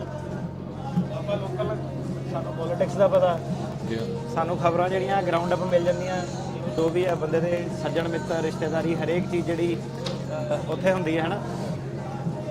ਤੇ ਆਬਵੀਅਸਲੀ ਸਾਡਾ ਹੁਣ ਜਿਹੜਾ ਫੋਕਸ ਉਹ ਇੰਡੀਅਨ ਕੇਸਿਸ ਤੇ ਆ, ਪੰਜਾਬੀ ਕੇਸਿਸ ਤੇ ਆ। ਹਾਂਜੀ, ਸਾਡੇ ਤੋਂ ਵਧੀਆ ਸਰਕਾਰ ਲੱਭ ਨਹੀਂ ਸਕਦੀ ਕਿਉਂਕਿ ਸਾਡਾ ਜਿਹੜਾ ਰੁਝਾਨ ਉੱਧਰ ਸਾਡਾ ਦੇਸ਼ ਆ ਆਪਣਾ, ਉਹਨੂੰ ਬਲੌਕ ਕਰਦੇ ਆ। ਉਹ ਚੀਜ਼ ਆ ਕਿ ਉਹ ਚੀਜ਼ ਦੇ ਕਰਕੇ ਆਪਣਾ ਜਿਹੜਾ ਅਸੀਂ ਸਕਸੈਸ ਵੀ ਸਾਨੂੰ ਕਾਫੀ ਜ਼ਿਆਦਾ ਜਿਹੜੀ ਹੋਈ ਆ ਵਧੀਆ ਲੋਕਲ ਲੈਵਲ ਤੇ ਗਰਾਊਂਡ ਲੈਵਲ ਤੇ ਕੀ ਹੋ ਰਿਹਾ, ਉਹ ਚੀਜ਼ ਦੇ ਕਰਕੇ ਜਿਹੜਾ ਇਹ ਸਾਰਾ ਸੀਗਾ ਕੇਸ ਕੂਸ ਜਿਹੜਾ ਇੱਥੇ ਪਹੁੰਚੇ ਆ। ਮੇਨ ਜਿਹੜੀ ਹੁਣ ਕਈ ਵਾਰੀ ਜੇ ਆਪਾਂ ਸਟਾਫ ਨਾਲ ਗੱਲ ਕਰਨੀ ਹੋਵੇ, ਕਹਿੰਦੇ ਕਿੱਦਾਂ ਆਰਗੂਮੈਂਟ ਬਣ ਗਈ ਆਪਣੀ, ਹਨਾ। ਆਪਾਂ ਕਿਹਾ ਆਰਗੂਮੈਂਟ ਇਦਾਂ ਬਣੀ ਕਿ ਹੁਣ ਜਦੋਂ ਆਪਾਂ ਕੰਮ ਸ਼ੁਰੂ ਕੀਤਾ ਸੀਗਾ, ਆਪਾਂ ਓਪਨਲੀ ਆ ਕੇ ਕਹਿੰਦੇ ਸੀ ਕਿ ਬਈ ਆਪਾਂ ਕੋਈ ਵੀ ਕਹਾਣੀਆਂ ਨਹੀਂ ਕਿਸੇ ਦੀਆਂ ਵੀ ਬਣਾਉਂਦੇ, ਲੀਗਲ ਐਥੀਕਲ ਜਿਹੜਾ ਕੰਮ ਕਰਨਾ, ਜਿਹੜੇ ਬੰਦੇ ਦਾ ਹੈਗਾ ਉਹਦੇ ਕੇਸ ਲਾਣਾ, ਜਿਹਦਾ ਨਹੀਂ ਹੈਗਾ ਨਹੀਂ ਲਾਣਾ। ਦੱਸਾਂ ਜੋ 9 ਜਣਿਆਂ ਨੂੰ ਮਨਾ ਵੀ ਕਰੀਦਾ ਸੀਗਾ ਉਹ ਟਾਈਮਾਂ ਤੇ ਜਦੋਂ ਕੰਮ ਸ਼ੁਰੂ ਕੀਤਾ ਸੀਗਾ ਕਿ ਨਹੀਂ ਕਰਨਾ ਤਾਂ ਨਹੀਂ ਕਰਨਾ, ਇੱਕ ਰੂਲ ਆ ਤਾਂ ਰੂਲ ਆ, ਸਾਰਿਆਂ ਨੂੰ ਪਤਾ। ਹੁਣ ਚਲੋ ਕਾਫੀ ਸਾਰੀ ਕਮਿਊਨਿਟੀ ਸਾਡੇ ਨਾਲ ਐਗਰੀ ਵੀ ਕਰਦੀ ਆ, ਕਾਫੀ ਸਾਰੇ ਬੰਦੇ ਸੀਗੇ ਉੱਠ ਕੇ ਚੱਲ ਜਾਂਦੇ ਸੀਗੇ, ਲੈ ਤੁਹਾਨੂੰ ਵਕੀਲ ਫਾਇਰ ਕੀਤੇ ਦਾ ਕੀ ਫਾਇਦਾ। ਫਾਇਦਾ ਤਾਂ ਇਹੀ ਹੈ ਕਿ ਜਿਹੜਾ ਲਾਇਰ ਆਫੀਸਰ ਆਫ ਕੋਰਟ ਆ ਉਹਨੇ ਆਪਣਾ ਐਥੀਕਲੀ ਜਿਹੜਾ ਰੈਪਰੈਜ਼ੈਂਟ ਕਰਨਾ। ਉਹੀ ਜਿਹੜਾ ਸਟੈਂਡਰਡ ਆ ਹੁਣ ਵੀ ਉਹੀ ਸਟੈਂਡਰਡ ਆ। ਤੁਸੀਂ ਦੇਖੋ ਕਿ ਲੋਕਾਂ ਦੀ ਭੀੜ ਵੀ ਨਹੀਂ ਟੁੱਟੀ, ਕੇਸ ਦਾ ਪਾਸ ਰੇਟ ਵੀ ਆ, ਬੰਦੇ ਜਿਹੜਾ ਆਪਣੀ ਬਿਆਨ ਜਿਹੜੀ ਕਰ ਰਹੇ ਆ, ਇੱਦਾਂ ਦੇ ਕੇਸ ਜਿਹੜੇ ਆਏ ਸਿਰਫ ਤੇ ਸਿਰਫ ਫਾਰਮ ਯੂਨੀਅਨ ਦਾ, ਕੋਈ ਅਲੱਗ ਦੇਸ਼ ਦੀ ਮੰਗ ਨਹੀਂ। ਦਲੇ ਤਲੇ ਕੇਸ, ਡੋਮੈਸਟਿਕ ਵਾਇਲੈਂਸ ਵਾਲੇ ਕੇਸ, ਲਵ ਮੈਰਿਜ ਵਾਲੇ ਕੇਸ, ਕਈ ਕਿੰਨੀਆਂ ਚੀਜ਼ਾਂ ਜਿਹੜੀਆਂ ਸਾਹਮਣੇ ਆਈਆਂ। ਤੁਹਾਡੇ ਪਲੇਟਫਾਰਮ ਦੇ ਰਾਹੀਂ ਇੱਕ ਮੌਕਾ ਮਿਲਿਆ ਲੋਕਾਂ ਨੂੰ ਦੱਸਣ ਦਾ, ਲੋਕਾਂ ਨੂੰ ਵਿਸ਼ਵਾਸ ਬਣਿਆ ਲੋਕਾਂ ਦਾ ਕਿ ਅੱਛਾ ਚੱਲ ਠੀਕ ਆ, ਇਹਨਾਂ ਦੀ ਸੁਣੋ ਗੱਲ, ਇਹ ਕੁਝ ਕਹਿ ਰਹੇ ਆ, ਇੰਪੋਰਟੈਂਟ ਗੱਲ ਕਹਿ ਰਹੇ ਆ ਜੀ। ਉਹਦੇ ਕਰਕੇ ਜਿਹੜੇ ਲੋਕ ਆ ਉਹਨਾਂ ਦਾ ਵੀ ਬੜਾ ਜਿਹੜਾ ਕਹਿ ਲਓ ਤੁਸੀਂ ਦਾਰਾ ਖੁੱਲ੍ਹਾ ਕਿ ਅੱਛਾ ਆ ਵੀ ਚੀਜ਼ਾਂ ਜਿਹੜੀਆਂ ਹੁੰਦੀਆਂ। ਜੀ ਫੀਮੇਲਸ ਦੇ ਕੇਸ ਜਿਹੜੇ ਬਹੁਤ ਜ਼ਿਆਦਾ ਸਾਹਮਣੇ ਜਿਹੜੇ ਆਏ। ਠੀਕ ਹੈ। ਕੱਲ ਹੀ ਇੱਕ ਜਿਹੜਾ ਕੇਸ ਹੈਗਾ ਉਹਦੀ ਲੇਡੀ ਦੀ ਆਪਾਂ ਪਾਈ ਸੀਗੀ ਵੀਡੀਓ, ਨੇ 6 ਸਾਲ ਦਾ ਆਪਣਾ ਬੇਟਾ ਜਿਹੜਾ ਛੱਡ ਕੇ ਆ ਗਈ ਸੀ ਉਰੇ। ਠੀਕ ਹੈ। ਫੈਮਿਲੀ ਦੀ ਕੰਡੀਸ਼ਨ ਕਰਕੇ ਕੁਝ ਨਹੀਂ ਹੋਰ ਸਾਲ ਫੈਮਿਲੀ ਦੀ ਕੰਡੀਸ਼ਨ ਸੀਗੀ, ਬਸ ਆਹ ਫੈਕਟ ਸੀਗੇ। ਜਵਾਕ ਨੂੰ ਛੱਡ ਕੇ ਆਈ ਸੀ, ਹੁਣ 5 ਸਾਲ ਹੋ ਗਏ ਉਹਦਾ। ਹੁਣ ਜਾ ਕੇ ਉਹਦਾ ਜਿਹੜਾ 5 ਨਹੀਂ ਜ਼ਿਆਦਾ 7 ਸਾਲ ਜਿਹੜੇ ਹੋ ਗਏ, ਜਵਾਕ ਨਹੀਂ ਉਹਨੇ ਆਪਣਾ ਵੇਖਿਆ। ਆਹ ਚੀਜ਼ ਦਾ ਜਿਹੜਾ ਕੇਸ ਹੈਗਾ ਫੈਮਿਲੀ ਉਹ ਹੁਣ ਮਿਲ ਸਕਦੇ ਇਕੱਠੇ ਹੋ ਸਕਦੇ ਜਵਾਕ ਨੂੰ, ਹੁਣ ਆਪਾਂ ਇੱਥੇ ਬੁਲਾ ਸਕਦੇ ਆ। ਉਹਦਾ ਹੁਣ ਜਦੋਂ ਸੀਗਾ ਨਾ, ਉਹਨੇ ਮੈਨੂੰ ਇਹ ਕਿਹਾ, ਕਹਿੰਦੀ ਕਿ ਮੈਂ ਨਾ ਜਦੋਂ ਵਕੀਲ ਕੋ ਗਈ ਸੀਗੀ, ਕਈਆਂ ਨੂੰ ਟਰਾਈ ਕੀਤਾ ਸੀ, ਉਹ ਕਹਿੰਦੇ ਕਿ ਤੇਰਾ ਕੇਸ ਨਹੀਂ ਹੈਗਾ, ਤੇਰਾ ਬਣਦਾ ਨਹੀਂ, ਕਿਉਂਕਿ ਉਹਨਾਂ ਨੂੰ ਪਤਾ ਹੀ ਨਹੀਂ ਸੀਗਾ ਕਿ ਕਰਨਾ ਕੀ ਹੈ ਕੇਸ ਦੇ ਵਿੱਚ। ਸੋ ਇਹ ਪਾਰਟਿਕੂਲਰ ਸੋਸ਼ਲ ਗਰੁੱਪ ਦਾ ਜਿਹੜਾ ਇਹਦਾ ਕੇਸ ਹੈਗਾ, ਜਿਹੜਾ ਘਰੇਲੂ ਜਿਹੜੇ ਝਗੜੇ ਆ ਉਹਨਾਂ ਦੇ ਕਰਕੇ ਤੁਸੀਂ ਕਹਿ ਲਓ। ਸੋ ਜਿੱਦਾਂ ਅਕਸਰ ਇਹ ਤੁਸੀਂ ਵੀ ਕਹਿੰਦੇ ਆ, ਦੱਸਦੇ ਹੁੰਦੇ ਆ ਵੀ ਕਈ ਵਾਰੀ ਜਦੋਂ ਤੁਸੀਂ ਕੇਸ ਲਾਉਣ ਦੇ ਲਈ ਜਾਂਦੇ ਆ, ਬਹੁਤ ਸਾਰੇ ਲੋਕ ਅਜਿਹੇ ਨੇ, ਚਲੋ ਹੈਲਪ ਕਰਦੇ ਕਹਿ ਲਓ, ਜਾਂ ਕੋਈ ਮਨੀ ਕਰਕੇ ਜਿਹੜਾ ਬੰਦਾ ਕਿਸੇ ਕੋਲ ਚਲੇ ਜਾਂਦਾ, ਉਹਨਾਂ ਨੂੰ ਜਦੋਂ ਪੂਰੀ ਸਮਝ ਨਹੀਂ ਹੁੰਦੀ ਉਸ ਪੂਰੇ ਲਾਅ ਦੀ, ਜਾਂ ਉਹਨੂੰ ਕਿੱਦਾਂ ਇੰਟਰਪ੍ਰੀਟ ਕਰਨਾ ਆ, ਤੇ ਕਿਸੇ ਵੀ ਚੀਜ਼ ਦੇ ਉੱਤੇ ਟਿਕ ਮਾਰ ਕੇ ਘੱਲ ਦਿੰਦੇ ਆ। ਪਰ ਤੁਸੀਂ ਜਦੋਂ ਕਹਾਣੀ ਸੁਣਦੇ ਆ, ਤਾਂ ਫਿਰ ਉਹਦੇ ਹਿਸਾਬ ਨਾਲ ਤੁਸੀਂ ਡਿਸਾਈਡ ਕਰਦੇ ਆ, ਦੱਸਦੇ ਆ, ਸਲਾਹ ਦਿੰਦੇ ਆ ਵੀ ਤੁਹਾਡਾ ਆ ਬਣਦਾ ਆ ਜੀ। ਜਿਹੜੇ ਕਿਉਂਕਿ ਹੁਣ ਤੁਹਾਡੇ ਲਾਈਫ ਦੇ ਫੈਕਟਰ ਹੁਣ ਇਦਾਂ ਕਿ ਕਈ ਵਾਰੀ ਐਡਾ ਤਕੜਾ ਕਲੇਮ ਉਹਨਾਂ ਦਾ ਦੂਜੇ ਪਾਸੇ ਬੈਟਰ ਹੁੰਦਾ ਪਿਆ ਹੁੰਦਾ, ਉਹ ਇਹੀ ਨਹੀਂ ਚੋਇਸ ਕਰ ਪਾਉਂਦੇ ਕਿ ਕਿਹੜਾ ਵਾਲਾ ਕਲੇਮ ਜਿਹੜਾ ਪ੍ਰੈਜ਼ੈਂਟ ਕਰੀਏ, ਸਟਰੋਂਗ ਕਿਹੜਾ ਵਾਲਾ ਉਹਨੂੰ ਕਰੀਏ, ਕਿੱਦਾਂ ਉਹਨੂੰ ਬੈਲੈਂਸ ਕਰੀਏ, ਕਿਹੜੀ ਚੀਜ਼ ਤੇ ਜ਼ਿਆਦਾ ਐਮਫੈਸਿਸ ਕਰੀਏ, ਦੋਨੋਂ ਹੀ ਬਰਾਬਰ ਪ੍ਰੈਜ਼ੈਂਟ ਕਰੀਏ, ਹਨਾ। ਸੋ ਇਹ ਚੀਜ਼ ਹੈ, ਕਿਉਂਕਿ ਐਂਡ ਆਫ ਦਾ ਡੇ ਹੈ ਕਿ ਕੋਰਟ ਕੋ ਵੀ ਇੱਕ ਲਿਮਿਟਿਡ ਟਾਈਮ ਜਿਹੜਾ ਹੁੰਦਾ ਵਾ। ਹਾਂਜੀ, ਕਈ ਵਾਰੀ ਇੱਕ ਤਰੀਕ 'ਚ ਫੈਸਲਾ ਕਰਨਾ ਚਾਹੁੰਦੇ ਆ, ਕਈ ਵਾਰੀ ਤੁਹਾਨੂੰ ਆਪਸ਼ਨ ਜਿਹੜੀ ਮਿਲ ਜਾਂਦੀ ਹੈ ਕਿ ਕਈ ਤਰੀਕਾਂ ਪੈ ਜਾਂਦੀਆਂ ਜਿਹੜੀਆਂ। ਨਹੀਂ, ਚਲੋ ਬਹੁਤ ਬਹੁਤ ਵਧਾਈ ਹੈ ਤੁਹਾਨੂੰ ਇੱਕ ਵਾਰੀ ਫੇਰ। ਤੇ ਜਿੰਨੇ ਵੀ ਸਾਡੇ ਸੁਣਨ ਵਾਲੇ ਦੇਖਣ ਵਾਲੇ ਆ, ਜਦੋਂ ਹੁਣ ਤੁਹਾਡੇ ਕੇਸ ਅਦਾਲਤ ਦੇ ਵਿੱਚ ਜਾਣੇ ਆ, ਜਿਹੜਾ RKK ਦਾ ਪੈਕੇਟ, ਰੀਲੋਕੇਸ਼ਨ ਵਾਲਾ ਪੈਕੇਟ ਆ, ਜੇ ਉਹ ਨਹੀਂ ਮਿਲਣਾ, ਉਹ ਢਿੱਲ ਪੈਣੀ ਆ। ਤਾਂ ਇਸ ਵਕੀਲ ਜਿਹੜੇ ਅਟਰਨੀ ਟੇਕਿਆਣਾ ਆ, ਇਹਨਾਂ ਦੀ ਟੀਮ ਦੀ ਬਦੌਲਤ ਇਹ ਸਾਰਾ ਕੁਝ ਜਿਹੜਾ ਉਹ ਹੋ ਰਿਹਾ ਆ। ਰੀਜ਼ਨ ਇਸ ਦੇ ਵਿੱਚ ਇਹੀ ਆ ਵੀ ਇਹਨਾਂ ਨੇ ਇੱਕ ਆਰਗੂਮੈਂਟ ਇਸ ਹਿਸਾਬ ਦੇ ਨਾਲ ਜਿਹੜੀ ਉਹ ਪੇਸ਼ ਕੀਤੀ ਵੀ ਤੁਹਾਡੇ ਲਈ ਜਿਹੜੀ ਇਸ ਦੀ ਜਿਹੜੀ ਉਹ ਮਦਦ ਹੋਵੇ। ਅਗਲੀ ਜਿਹੜੀ ਆਪਾਂ ਅਟਰਨੀ ਟੇਕਿਆਣਾ ਜੀ, ਇਸ ਤੋਂ ਅੱਗੇ ਜਦੋਂ ਵੱਧਦੇ ਜਾਈਏ, ਜਦੋਂ ਤੁਸੀਂ ਕਹਿੰਦੇ ਵੀ ਵਿੱਚ ਤੁਸੀਂ ਇੱਕ ਸ਼ਬਦ ਵਰਤਿਆ ਸੀਗਾ ਕੰਟਰੀ ਕੰਡੀਸ਼ਨਸ ਦਾ, ਇਸ ਮੌਕੇ ਅਮਰੀਕਾ ਦੇ ਵਿੱਚ ਟਰਾਂਸਨੈਸ਼ਨਲ ਰਿਪਰੈਸ਼ਨ ਦਾ ਮੁੱਦਾ, ਕੈਨੇਡਾ ਦੇ ਵਿੱਚ ਇਹ ਮੁੱਦਾ ਆ। ਇੰਡੀਅਨ ਜਿਹੜੀ ਸਰਕਾਰ ਆ, ਜਿਹੜੀ ਕਿ ਉੱਥੇ ਪਰਸੀਕਿਊਟ ਕਰਦੀ ਰਹੀ ਸਿੱਖ ਐਕਟਿਵਿਸਟ ਨੂੰ, ਜਾਂ ਜਿਹੜੇ ਵੀ ਐਕਟਿਵਿਸਟ ਆ, ਇਕੱਲੇ ਸਿੱਖ ਹੀ ਨਹੀਂ, ਹੋਰ ਵੀ ਮਾਈਨੋਰਿਟੀ ਐਕਟਿਵਿਸਟ ਨੂੰ, ਉਹਨਾਂ ਦੇ ਪਿੱਛੇ ਆ ਰਹੀ ਹੈ, ਅਸੈਸੀਨੇਸ਼ਨਸ ਕਰ ਰਹੀ ਹੈ, ਅਸੈਸੀਨੇਸ਼ਨ ਕਰਵਾ ਰਹੀ ਆ। ਉੱਥੋਂ ਦੇ ਹੋਮ ਮਿਨਿਸਟਰਸ ਤੱਕ ਦਾ ਜਿਹੜਾ ਉਹ ਨਾਮ ਜਿਹੜਾ ਉਹ ਆ ਰਿਹਾ ਆ, ਕਿਉਂਕਿ ਪਾਰਟੀ ਦੇ ਉੱਤੇ ਕੋਈ ਵੀ ਹੋ ਸਕਦੀ ਆ, ਪਰ ਜਿਹੜੀ ਸਟੇਟ ਆ ਉਹ ਇੱਕ ਇਸ ਤਰੀਕੇ ਦੇ ਨਾਲ ਜਦੋਂ ਹੁਣ ਕੰਮ ਕਰ ਰਹੀ ਆ, ਇਹਦੇ ਨਾਲ ਜਿਨ੍ਹਾਂ ਦੇ ਹੁਣ ਇੱਥੇ ਕੇਸ ਚੱਲ ਰਹੇ ਆ ਜਾਂ ਜੋ ਹੈਗਾ ਆ, ਕੀ ਇਹ ਜਿਹੜੇ ਇਸ਼ੂਜ਼ ਆ ਜਾਂ ਇਹ ਜਿਹੜੀਆਂ ਰਿਪੋਰਟਸ ਆ, ਇਹ ਜਿਹੜੀਆਂ ਖਬਰਾਂ ਆ, ਚੇਂਜ ਕੰਟਰੀ ਕੰਡੀਸ਼ਨ ਦੀਆਂ ਬਣਦੀਆਂ?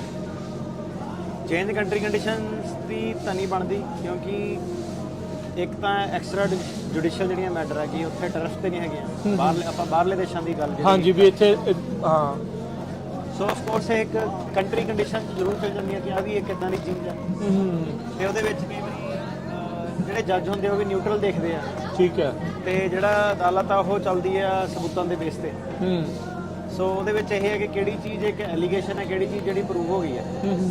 ਸੋ ਕੋਰਟ ਦੇ ਜਿਹੜੇ ਜੱਜ ਆ ਉਹਨੂੰ ਵੇਟ ਕਿੰਨਾ ਦੇਣਾ, ਕਿਹੜੀ ਚੀਜ਼ ਨੂੰ ਕਿੰਨਾ ਵੇਟ ਦੇਣਾ, ਇਹ ਟ੍ਰਾਇਲ ਆਫ ਫੈਕਟ ਜਿਹੜਾ ਜੱਜ ਹੁੰਦਾ ਉਹਨੇ ਡਿਸਾਈਡ ਕਰਨਾ ਕਿ ਕਿੰਨਾ ਵੇਟ ਦੇਣਾ। ਹੁਣ ਜਿੱਦਾਂ ਐਫੀਡੇਵਿਟ ਆ, ਜੱਜ ਨੇ ਕਹਿ ਦੇਣਾ ਕਿ ਗਵਾਹ ਪੇਸ਼ ਹੋਊਗੇ ਕਿ ਨਹੀਂ ਹੋਊਗੇ, ਜਿਹੜੇ ਐਫੀਡੇਵਿਟ ਤੁਹਾਡੇ ਲਿਖ ਕੇ ਦੇ ਰਹੇ ਆ। ਜੇ ਤਾਂ ਪੇਸ਼ ਹੋਊਗੇ ਫਿਰ ਉਹਨੂੰ ਫੁੱਲ ਵੇਟ ਦੇਣਾ, ਕਿਉਂਕਿ ਸਰਕਾਰ ਨੂੰ ਆਪਸ਼ਨ ਹੈਗੀ ਉਹਨੂੰ ਕ੍ਰਾਸ ਐਗਜ਼ਾਮਿਨ ਕਰਨ ਦੀ। ਉਹਦਾ ਹੁਣ 10 ਆਊਟ ਆਫ 10 ਵੇਟ ਹੁੰਦਾ। ਠੀਕ ਹੈ। ਜੇ ਬੰਦਾ ਕਹੇ ਨਹੀਂ ਮੈਂ ਪੇਸ਼ ਕਰਨੇ, ਫਿਰ ਉਹਦਾ ਲਿਮਿਟਿਡ ਵੇਟ ਹੋਣਾ। ਹੁਣ ਜਦੋਂ ਗੱਲ ਆ ਗਈ ਲਿਮਿਟਿਡ ਵੇਟ ਦੀ, ਲਿਮਿਟਿਡ ਵੇਟ ਦਾ ਮਤਲਬ ਕੀ ਹੁੰਦਾ? ਕੀ ਉਹਦਾ ਮਤਲਬ ਹੁੰਦਾ ਕਿ 10 ਆਊਟ ਆਫ 5 ਆਊਟ ਆਫ 10 ਦੇਣਾ ਕਿ 1 ਆਊਟ ਆਫ 10 ਦੇਣਾ? ਓਕੇ। ਉਹ ਜੱਜ ਦੇ ਉੱਤੇ ਡਿਪੈਂਡ ਕਰਦਾ, ਕਿਹੜੀ ਚੀਜ਼ ਤੇ ਡਿਪੈਂਡ ਕਰਦਾ? Totality of circumstances. ਕਿ ਕੇਸ ਦੇ ਵਿੱਚ ਟੋਟੈਲਿਟੀ ਆਫ ਸਰਕਮਸਟੈਂਸਸ ਕੀ ਆ, ਕਿ ਬੰਦਾ ਕੌਣ ਆ, ਜਿਹੜੇ ਲੈਵਲ ਦਾ ਪਾਰਟਿਸਿਪੈਂਟ ਸੀਗਾ, ਕੀ ਇਹ ਕਹਿ ਰਿਹਾ, ਜਿਹੜੀ ਨਿਊਜ਼ ਸਮਗਰੀ ਦੀ ਆਪਾਂ ਗੱਲ ਕਰ ਰਹੇ ਆ ਜਾਂ ਜਿਹੜੇ ਆਰਟੀਕਲ ਸਬਮਿਟ ਕੀਤੇ ਇਹਦੇ ਨਾਲ ਇਹਦਾ ਕੀ ਲਿੰਕ ਹੈਗਾ। ਠੀਕ ਹੈ। ਕਿ ਇਹਨੂੰ ਆਪਾਂ ਵੇਟ ਕਿੱਦਾਂ ਦੇਣਾ? ਐਦਾਂ ਨਹੀਂ ਹੋਣਾ ਕਿ ਕਿਤੇ ਕੈਨੇਡਾ ਦੇ ਵਿੱਚ, ਯੂਕੇ ਦੇ ਵਿੱਚ ਕੋਈ ਚੀਜ਼ ਹੋ ਰਹੀ ਆ ਤੇ ਬੰਦਾ ਦਾ ਆਟੋਮੈਟਿਕ ਤੁਹਾਡਾ ਕੇਸ ਜਿਹੜਾ ਗ੍ਰਾਂਟ ਹੋ ਜਾਣਾ। ਇੰਟਰਨਲ ਰੀਲੋਕੇਸ਼ਨ ਦੀ ਹੁਣ ਜਿਹੜੀ ਆਰਗੂਮੈਂਟ ਸੀਗੀ, ਟੈਕਨੀਕਲੀ ਜਿਹੜਾ ਕੇਸ ਸੀਗਾ ਉਹ ਹੋਰ ਹੋ ਗਈ, ਤੇ ਬੰਦਾ ਆਪਣੀ ਐਕਟੀਵਿਟੀ ਕਰ ਸਕਦਾ ਕਿ ਨਹੀਂ ਕਰ ਸਕਦਾ, ਉਹ ਜ਼ਿਆਦਾ ਸਟਰੋਂਗ ਆਰਗੂਮੈਂਟ। ਇਹ ਇੱਕ ਕੰਟਰੀ ਕੰਡੀਸ਼ਨ ਜਿਹੜੀ ਆ ਗਈ ਆ। ਹੁਣ ਜਿਹੜਾ ਕੀ ਸੀਗਾ ਆਫ ਕੋਰਸ ਜਿਹੜੇ ਕੋਈ ਵੀ ਜਿਹੜੇ ਮੁੱਦੇ ਆ ਰਾਈਟ, ਉਹ ਮੁੱਦੇ ਟਾਈਮ ਟੂ ਟਾਈਮ ਦੇ ਨਾਲ ਤੁਸੀਂ ਕਹਿ ਲਓ ਕਿ ਹੋਰ ਜ਼ਿਆਦਾ ਸੋਸ਼ਲ ਮੀਡੀਆ ਤੇ ਜ਼ਿਆਦਾ ਉਹਨਾਂ ਬਾਰੇ ਚਰਚਾ ਕੀਤੀ ਜਾਂਦੀ ਹੈ ਟਾਈਮ ਟੂ ਟਾਈਮ। ਕਈ ਵਾਰੀ ਕੋਈ ਹੋਰ ਮੁੱਦਾ ਆ ਜਾਂਦਾ, ਠੀਕ ਹੈ, ਕਈ ਵਾਰੀ ਬੰਦਾ ਦਿਨ ਤਿਉਹਾਰ ਦੀਆਂ ਗੱਲਾਂ ਚੱਲਦੀਆਂ ਹੁੰਦੀਆਂ ਟੀਵੀ ਤੇ, ਕਈ ਵਾਰੀ ਇਲੈਕਸ਼ਨ ਦੀਆਂ ਚੱਲਦੀਆਂ ਹੁੰਦੀਆਂ, ਕਈ ਵਾਰੀ ਆਪਣਾ ਨੈਚੁਰਲ ਕਲੈਮਿਟੀਜ਼ ਦੀ ਗੱਲ ਆ ਗਈ। ਜਿਹੜੀ ਤੁਹਾਡੀ ਤਰੀਕ ਆ ਉਹ ਜਿਹੜਾ ਅੱਜ ਬੰਦਾ ਕੇਸ ਲਾ ਰਿਹਾ ਰਾਈਟ, ਕਿ ਅੱਜ ਇਹ ਚੱਲ ਰਿਹਾ 2024 ਚ ਆਪਾਂ ਇਹ ਗੱਲ ਕਰ ਰਹੇ ਹਾਂ। ਕੇਸ ਜਿਹੜੇ ਹੈਗੇ ਬੰਦੇ ਨੇ 2027 ਦੇ ਵਿੱਚ ਜਿਹੜੇ ਅੱਜ ਬੰਦਾ ਟੱਪ ਰਿਹਾ 2027 28 ਉਹਦੇ ਵਿੱਚ ਚੱਲਦੇ ਪਏ ਆ। ਉਹਦੀ ਸ਼ਾਇਦ ਉਦੋਂ ਵੀ ਤਰੀਕ ਨਾ ਪਵੇ 3 ਸਾਲ ਹੋ, ਤੁਸੀਂ ਕਹ ਲਓ ਕਿ ਬੜੀ ਉਦੋਂ ਕੰਡੀਸ਼ਨ ਪਤਾ ਨਹੀਂ ਕਿੱਦਾਂ ਦੀਆਂ ਹੋਣ। ਨਾਰਮਲ ਜੀ ਗੱਲ ਆ ਕਿ ਚੱਕ ਕੇ ਉਹ 3 ਸਾਲ ਤੁਸੀਂ ਸੁਣਿਆ ਹੋਣਾ ਕਿ ਅੱਗੇ ਪੋਸਟਪੋਨ ਹੋ ਜਾਂਦੇ ਆ। ਹਾਂਜੀ। ਸੋ ਜਿਹੜੀ ਹੁਣ ਹੋਣੀ ਆ ਤਰੀਕ ਉਹ ਹੋਣੀ ਆ 2030 ਦੇ ਵਿੱਚ ਜੀ। ਆਪਾਂ ਅੱਜ ਗੱਲ ਕਰ ਰਹੇ ਆ 2030 ਵਾਲੀ। ਸਰਕਾਰਾਂ ਕਿੱਦਾਂ ਚੇਂਜ ਹੋਣੀਆਂ, ਪੂਰੇ ਦਾ ਇਮੀਗ੍ਰੇਸ਼ਨ ਢਾਂਚਾ ਜਿਹੜਾ ਕੀ ਹੋਣਾ, ਹੋਰ ਉਹਦੇ ਵਿੱਚ ਕਿੰਨੀਆਂ ਚੀਜ਼ਾਂ ਜਿਹੜੀਆਂ ਚੇਂਜ ਹੋ ਜਾਣਾ ਉਦੋਂ ਤੱਕ। ਫੋਰ ਐਗਜ਼ਾਮਪਲ ਜਿਹੜੇ ਕਿਸਾਨੀ ਅੰਦੋਲਨ ਦੇ ਵਿੱਚ ਉੱਥੇ ਸੀਗੇ ਇੰਡੀਆ ਦੇ ਵਿੱਚ, ਉਹ ਆਏ, ਉਹਨਾਂ ਦੀਆਂ ਤਰੀਕਾਂ ਜੇ ਨਹੀਂ ਪਈਆਂ। ਜਿਹੜੇ ਪਹਿਲਾਂ ਹੋ ਰਹੇ ਸੀਗੇ ਉਹਨਾਂ ਦੀਆਂ ਤਰੀਕਾਂ ਪੈ ਗਈਆਂ ਉਦੋਂ ਜਦੋਂ ਕਿਸਾਨੀ ਅੰਦੋਲਨ ਜਿਹੜਾ ਚੱਲ ਰਿਹਾ ਸੀਗਾ। ਹੋ ਸਕਦਾ ਕਿ ਇੱਧਰ ਵਾਲਿਆਂ ਦਾ ਉਹਨਾਂ ਨਾਲ ਕੋਈ ਲੈਣਾ ਦੇਣਾ ਨਹੀਂ ਸੀਗਾ, ਉਹਨਾਂ ਦਾ ਸਿਰਫ ਇੰਨਾ ਲੈਣਾ ਦੇਣਾ ਸੀਗਾ ਕਿ ਉਹਨਾਂ ਨੇ ਕੋਈ ਫਾਈਨੈਂਸ਼ੀਅਲ ਕੰਟਰੀਬਿਊਸ਼ਨ ਕੀਤੀ ਹੈ। ਠੀਕ ਹੈ। ਉਦੋਂ ਜਿਹੜੀ ਗਵਰਨਮੈਂਟ ਸੀਗੀ ਬੜੀ ਟਾਈਟ ਸੀਗੀ ਇੰਡੀਆ 'ਚ ਕਿਸਾਨਾਂ ਦੇ ਉੱਤੇ, ਅੰਦੋਲਨਾਂ ਤੇ। ਕਾਫੀ ਜਿਹੜੇ ਆਪਣੇ ਖਾਲਸਾ ਕਾਫੀ ਜਿਹੜੇ ਲੋਕੀ ਸੀਗੇ ਜਿਹੜੇ ਨਾਰਮਲੀ ਨਿਊਟਰਲ ਬੰਦੇ ਸੀਗੇ, ਪੋਲੀਟੀਕਲ ਫਿਗਰ ਵੀ ਨਹੀਂ ਸੀਗੇ, ਉਹਨਾਂ ਦੇ ਇਵਨ ਤੁਸੀਂ ਕਹ ਲਓ ਕਿ ਸੋਸ਼ਲ ਮੀਡੀਆ ਦੇ ਅਕਾਊਂਟ ਵੀ ਬੈਨ ਕੀਤੇ ਸੀਗੇ ਰਾਈਟ, ਇੰਟਰਨੈਟ ਬੈਨ, ਇਹ ਸਾਰਾ ਕੁਝ ਸੀਗਾ। ਸੋ ਹੁਣ ਕੀ ਸੀਗਾ ਉਹਦਾ ਸਾਰਾ ਜਿਹੜੇ ਜੱਜ ਸਾਹਿਬ ਸੁਣਦੇ ਇੱਥੇ ਉੱਤੇ ਇੱਕ ਇਮੋਸ਼ਨਲ ਇਫੈਕਟ ਹੈ ਕਿ ਅੱਛਾ ਯਾਰ ਇੰਟਰਨੈਟ ਇਹਨਾਂ ਨੇ ਕਿਉਂ ਬੈਨ ਕੀਤਾ, ਇਦਾਂ ਕਿਉਂ ਕੀਤਾ, ਕਿਉਂ ਕੀਤਾ, ਹੈ ਨਾ। ਜਿਹੜਾ ਬੰਦਾ ਹੁਣ ਤਰੀਕ ਭੁਗਤਣ ਗਿਆ, ਜਿਹਨੇ ਭਾਵੇਂ ਸਿਰਫ $20 ਦਿੱਤੇ ਆ ਕਿਸਾਨੀ ਅੰਦੋਲਨ 'ਚ, ਪਰ ਉਹਦੇ ਕੇਸ 'ਚ ਉਹ ਚੀਜ਼ ਦਾ ਬੈਨੀਫਿਟ ਹੋਊਗਾ। ਪਰ ਜਿਹੜਾ ਹੁਣ ਐਕਚੁਅਲ ਦੇ ਵਿੱਚ ਫਰੰਟ ਲਾਈਨ ਤੇ ਕਰਕੇ ਆਇਆ, ਪਰ ਉਹ ਹੁਣ ਵਾਪਸ ਆ ਗਿਆ। ਮੰਨ ਲਓ ਕਿ 2030 ਤੱਕ ਸਰਕਾਰ ਕਹੇ ਕਿ ਆਪਾਂ ਤਾਂ ਬਿੱਲ ਵੀ ਵਾਪਸ ਲੈ ਲਏ, ਜਿਹੜਾ MSP ਸੀਗਾ ਆਪਾਂ ਦੇ ਦਿੰਨੇ ਆ ਇਹਨਾਂ ਨੂੰ, ਕਰ ਲੈਂਦੇ ਆ, ਤੇ ਕਿਸਾਨ ਯੂਨੀਅਨ ਵੱਲੋਂ ਆ ਜਾਵੇ ਕਿ ਲੈ ਵੀ ਆਪਾਂ ਨੂੰ ਮਨਜ਼ੂਰ ਆ, ਨਵੀਂ ਸਰਕਾਰ ਆ ਗਈ, ਉਹਨਾਂ ਨੇ ਕੰਪਰੋਮਾਈਜ਼ ਕਰ ਲਿਆ। ਸੋ ਜਿਹੜੀਆਂ ਚੀਜ਼ਾਂ ਹੁੰਦੀਆਂ ਨੇ ਬਣਦੀਆਂ ਵਿਗੜਦੀਆਂ ਜਿਹੜੀਆਂ ਰਹਿੰਦੀਆਂ ਸਿਆਸੀ, ਜਿਹੜਾ ਉਹ ਉਹਨਾਂ ਨੇ ਇਹ ਕਿਹਾ ਕਿ ਜਦੋਂ ਜਦ ਤੱਕ ਤੁਹਾਡਾ ਗ੍ਰੀਨ ਕਾਰਡ ਨਹੀਂ ਨਾ ਹੁਣ ਜਿਹੜਾ ਆਂਦਾ, ਸਰਕਾਰ ਤੁਹਾਡਾ ਜਿਹੜਾ ਕੇਸ ਆ ਉਹਨੂੰ ਕਦੇ ਵੀ ਰੀਓਪਨ ਕਰ ਸਕਦੀ ਹੈ, ਇਹ ਕਹਿ ਕੇ ਚੇਂਜ ਇਨ ਕੰਟਰੀ ਕੰਡੀਸ਼ਨ ਹੋ ਗਏ। ਮਤਲਬ ਤੁਹਾਡੇ ਫੇਵਰ ਵਾਲੇ ਵੀ ਕੰਟਰੀ, ਫੇਵਰ ਵਾਲੇ ਨਹੀਂ, ਮਤਲਬ ਹੁਣ ਜੇ ਲੋਕਾਂ ਨਾਲ ਮਾੜਾ ਹੁੰਦਾ ਕਿਸੇ ਦੇ ਫੇਵਰ ਵਾਲੀ ਗੱਲ ਨਹੀਂ ਹੁੰਦੀ, ਉਹ ਕੇਸ ਦੇ ਵਿੱਚ ਇੱਕ ਲੈਵਲ ਦਾ ਪ੍ਰਭਾਵ ਜਿਹੜਾ ਤੁਹਾਡਾ ਪਾ ਸਕਦੇ ਆ। ਪਰ ਜੇ ਤੁਹਾਡੇ ਹੁਣ ਬਹੁਤ ਸ਼ਾਂਤਮਈ ਜਿਹੜਾ ਟਾਈਮ ਜੇ ਆ ਜਾਵੇ, ਠੀਕ ਆ, ਉਹ ਵਾਲੇ ਜਿਹੜੇ ਕੰਟਰੀ ਕੰਡੀਸ਼ਨ ਉਹ ਲੋਕਾਂ ਲਈ ਬੜੇ ਫੇਵਰੇਬਲ ਆ। ਪਰ ਜਿਹੜਾ ਇਹ ਬੰਦਾ ਵਾ ਉਹਨੂੰ ਕਹਿੰਦੇ ਕਿ ਤੂੰ ਹੁਣ ਆਪਣੀ ਕੰਟਰੀ 'ਚ ਵਾਪਸ ਜਾ ਕੇ ਜਿਹੜਾ ਰਹਿ ਸਕਦਾ। ਸੋ ਅਗੇਨ ਜਿਹੜਾ ਇਹਦਾ ਆਨਸਰ ਇਹ ਹੈ ਕਿ ਟੋਟੈਲਿਟੀ ਆਫ ਸਰਕਮਸਟੈਂਸਿਸ, ਕਿ ਆਪਾਂ ਇਹ ਵੇਖਣਾ ਕਿ ਬੰਦਾ ਕੌਣ ਆ। ਸਾਡੇ ਕੋਲ ਇਦਾਂ ਦੇ ਬੰਦੇ ਵੀ ਹੈਗੇ ਜਿਹੜੇ ਖੁਦ ਮੇਜਰ ਪੋਲੀਟੀਕਲ ਪਾਰਟੀਆਂ ਨੂੰ ਬਿਲੋਂਗ ਕਰਦੇ ਸੀਗੇ, ਉਹਨਾਂ ਨੂੰ ਟਾਰਗੇਟ ਕੀਤਾ ਗਿਆ ਖੁਦ ਦੀ ਪਾਰਟੀ ਵੱਲੋਂ ਹੀ। ਅੱਛਾ, ਤੁਹਾਨੂੰ ਜਿਹੜਾ ਕਨਵਿੰਸ ਕਰਨਾ ਕਿ ਰੀਜ਼ਨ ਕੀ ਸੀਗੇ ਟਾਰਗੇਟ ਕਰਨ ਦੇ, ਕੀ ਉਹ ਸਿਆਸੀ ਰੀਜ਼ਨ ਸੀਗੇ ਕਿ ਨਹੀਂ ਸੀਗੇ। ਜਿਹੜਾ ਅਮਰੀਕਨ ਲਾਅ ਕਿਸੇ ਦੀ ਸਾਈਡ ਨਹੀਂ ਲੈਂਦਾ, ਉਹਨੇ ਦੇਖਣਾ ਕਿ ਬੰਦੇ ਦਾ ਪੋਲੀਟੀਕਲ ਓਪੀਨੀਅਨ ਕੀ ਹੈਗਾ, ਸਹੀ ਆ ਕਿ ਗਲਤ ਹੈ, ਕੀ ਆ, ਉਹ ਵਾਲੀ ਮੋਰੈਲਿਟੀ 'ਚ ਨਹੀਂ ਉਹਨੇ ਪੈਣਾ। ਬੰਦੇ ਦਾ ਧਰਮ ਕੀ, ਉਹਨੇ ਇਹ ਨਹੀਂ ਪਾਣਾ ਕਿ ਕਿਹੜਾ ਧਰਮ ਸਹੀ ਹੈ, ਸਬੂਤਾਂ ਦੇ ਹਿਸਾਬ ਨਾਲ ਚੱਲਣਾ ਉਹਨੇ ਦੇਖਣਾ ਹੈ ਕਿ ਉਹਨੇ ਐਵੀਡੈਂਸ। ਸਾਰਿਆਂ ਨੂੰ ਇਕੁਅਲ ਪ੍ਰੋਟੈਕਸ਼ਨ ਜਿਹੜੀ ਦਿੱਤੀ ਹੈ। ਹੁਣ ਮੰਨ ਲਓ ਕਿ ਨੈਕਸਸ ਆ ਗਿਆ, ਪੋਲੀਟੀਕਲ ਓਪੀਨੀਅਨ ਜਿਹੜਾ ਆ ਗਿਆ, ਤੁਹਾਡੀ ਖੁਦ ਦੀ ਪਾਰਟੀ ਭਾਵੇਂ ਪਾਵਰ ਹਾਰਦੀ ਆ ਤਾਂ ਤੁਹਾਨੂੰ ਪ੍ਰੋਬਲਮ ਆਉਂਦੀ ਆ, ਭਾਵੇਂ ਤੁਹਾਡੀ ਖੁਦ ਦੀ ਪਾਰਟੀ ਜਿੱਤਦੀ ਆ ਤੁਹਾਨੂੰ ਇੰਟਰਨਲੀ ਪ੍ਰੋਬਲਮ ਆਉਂਦੀ ਆ, ਤੁਹਾਡਾ ਉਹਦੇ ਬੇਸ ਤੇ ਵੀ ਜਿਹੜਾ ਅਸਾਈਲਮ ਜਿਹੜਾ ਬਣ ਸਕਦਾ। ਸੋ ਅਗੇਨ ਉਹਨਾਂ ਨੇ ਇਹ ਦੇਖਣਾ ਸਾਰਾ ਕਿ ਬੰਦਾ ਕਹਿ ਕੀ ਰਿਹਾ ਸਾਰਾ। ਸੋ ਉਹ ਹੁਣ ਜਿੱਦਾਂ ਇਹ, ਸੌਰੀ ਹਰਜੋਤ ਭਾਜੀ, ਇੱਕ ਮੈਂ ਇਹਨਾਂ ਨੂੰ ਇਸੇ ਦੇ ਨਾਲ ਕਰਨਾ ਚਾਹੁੰਦਾ ਵੀ ਜਿਨ੍ਹਾਂ ਦੇ ਹੁਣ ਤਰੀਕਾਂ ਜਿਨ੍ਹਾਂ ਦੀਆਂ ਪੈ ਰਹੀਆਂ, ਉਹ ਇਹ ਸਾਰੀਆਂ ਚੀਜ਼ਾਂ ਨੂੰ ਯੂਜ਼ ਕਰਕੇ ਜਿਹੜਾ ਉਹ ਦੱਸ ਸਕਦੇ ਆ ਵੀ ਆਹ ਚੀਜ਼ਾਂ ਜਿਹੜੀਆਂ ਉਹ ਹੋ ਰਹੀਆਂ। ਸੋ ਉਹਨਾਂ ਦਾ ਕੇਸ ਇਸ ਦੇ ਨਾਲ ਸਟਰੋਂਗ ਹੁੰਦਾ ਹੈ, ਬਿਲਕੁਲ ਸਟਰੋਂਗ ਹੁੰਦਾ। ਆਰਕੇਕੇ ਵਾਲਾ ਜਿਹੜਾ ਪੈਕੇਟ ਸੀਗਾ ਰਾਈਟ, ਇਹ ਹੁਣ ਆਰਕੇਕੇ ਦੀ ਜਿਹੜੀ ਇਸ ਵੇਲੇ ਜਿਹੜੀ ਗੈਮੋਗੈਮੀ ਜਿਹੜੀ ਚੱਲਦੀ ਸੀਗੀ, ਇਹ ਆਰਕੇਕੇ ਵਾਲਾ ਦੁਬਾਰਾ ਵੀ ਚੈਲੰਜ ਹੋ ਸਕਦਾ। ਸਰਕਾਰ ਕਹੇ ਕਿ ਆਪਾਂ ਪੈਕੇਟ ਰਿਵਾਈਜ਼ ਕਰਕੇ ਫਾਈਟ ਬੈਕ ਕਰਨਾ। ਹੁਣ ਕੱਲ ਇੱਕ ਬੰਦੇ ਦਾ ਕੇਸ ਸੀਗਾ, ਠੀਕ ਹੈ, ਸਾਡੇ ਕੋਲ ਕੇਸ ਸੀਗਾ, ਸਿਰਫ ਇੰਟਰਨਲ ਰੀਲੋਕੇਸ਼ਨ ਦਾ ਸੀਗਾ। 9th ਸਰਕਟ ਨੇ ਉਹ ਵਾਪਸ ਭੇਜਤਾ ਥੱਲੇ, BIA ਦੇ ਰਿਮਾਂਡ ਕਰਤਾ। ਓਕੇ, ਇੰਟਰਨਲ ਰੀਲੋਕੇਸ਼ਨ ਦੇ ਮੁੱਦੇ ਦੇ ਉੱਤੇ ਉਹ ਬੰਦੇ ਨਾਲ ਉਹਨੇ ਮੇਰੇ ਨਾਲ ਕਾਲ ਬਣਾਈ, ਕੀ ਕਹਿੰਦਾ ਕੀ ਗੱਲਬਾਤ ਆ ਕਿ ਮੈਂ ਕਿੰਨਾ ਹੁਣ ਦੁਬਾਰਾ ਹਾਇਰ ਕਰਨਾ ਪੈਣਾ, ਕਿੱਦਾਂ ਮੈਂ ਸਮਝਾਇਆ ਕਿ ਤੇਰੀ ਜਿਹੜੀ ਫਾਈਟ ਹੈ ਨਾ ਇਹ ਬਹੁਤ ਵੱਡੀ ਹੁਣ ਹੋ ਗਈ ਹੈ, ਇਹ ਤੇਰੇ ਤੱਕ ਨਹੀਂ ਸੀਮਿਤ ਰਹੀ। ਮੈਂ ਕਿਹਾ ਹੁਣ ਇਹਦਾ ਇਦਾਂ ਕਿ ਇਹ BIA ਕੋਈ ਆਉਣਾ ਵਾਸ਼ਿੰਗਟਨ DC ਤੋਂ, ਦੋ ਚੀਜ਼ਾਂ ਹੋ ਸਕਦੀਆਂ। ਮੈਂ ਕਿਹਾ ਯਾਦ ਹੋਵੇ ਕਿ 9th ਸਰਕਟ ਨੇ ਸਹੀ ਕਿਹਾ ਵਾ, ਸਰਕਾਰ ਕਹੇ ਆਪਾਂ ਫਾਈਟ ਬੈਕ ਨਹੀਂ ਕਰਨਾ, ਵਾਪਸ ਜੱਜ ਕੋ ਭੇਜੋਗੇ, ਤੇਰੇ ਕੇਸ ਤੇ ਉਹ ਜਿਤਾ ਦੋਗੇ। ਤਾਂ ਉਹ ਕਹੋਗੇ ਕਿ ਠੀਕ ਹੈ ਸਾਨੂੰ ਨੋਇਸ ਨਹੀਂ ਚਾਹੀਦੀ, ਇਹਦਾ ਕੇਸ ਜਿਤਾ ਦਿਓ। ਫਿਰ ਤਾਂ ਮੈਂ ਕਿਹਾ ਜਿਹੜੀ ਆਪਣੀ ਫੀਸ ਸਟਰਕਚਰ ਉਹ ਹੋਊਗਾ ਇੱਕ ਡਿਫਰੈਂਟ ਤਰੀਕੇ ਨਾਲ, ਕਿਉਂਕਿ ਉੱਪਰੋਂ ਟ੍ਰਿਕਲ ਡਾਊਨ ਹੋ ਕੇ ਆ ਰਿਹਾ। ਦੂਸਰੀ ਚੀਜ਼ ਉਹ ਵੀ ਹੋ ਸਕਦੀ ਹੈ ਕਿ ਉਹਨਾਂ ਨੇ ਜਿਹੜੇ ਵਾਸ਼ਿੰਗਟਨ ਡੀਸੀ ਵਾਲਾ ਜਿਹੜਾ ਦਾ ਢਾਂਚਾ ਵਾ ਸਰਕਾਰੀ ਵਕੀਲਾਂ ਦਾ, ਉਹਨਾਂ ਨੇ ਆਲਰੇਡੀ ਜਿਹੜੇ 50 ਵਕੀਲ ਆ ਉਹ ਬਹਿ ਕੇ ਆਰਗੂਮੈਂਟਾਂ ਕਰ ਰਹੇ ਆ।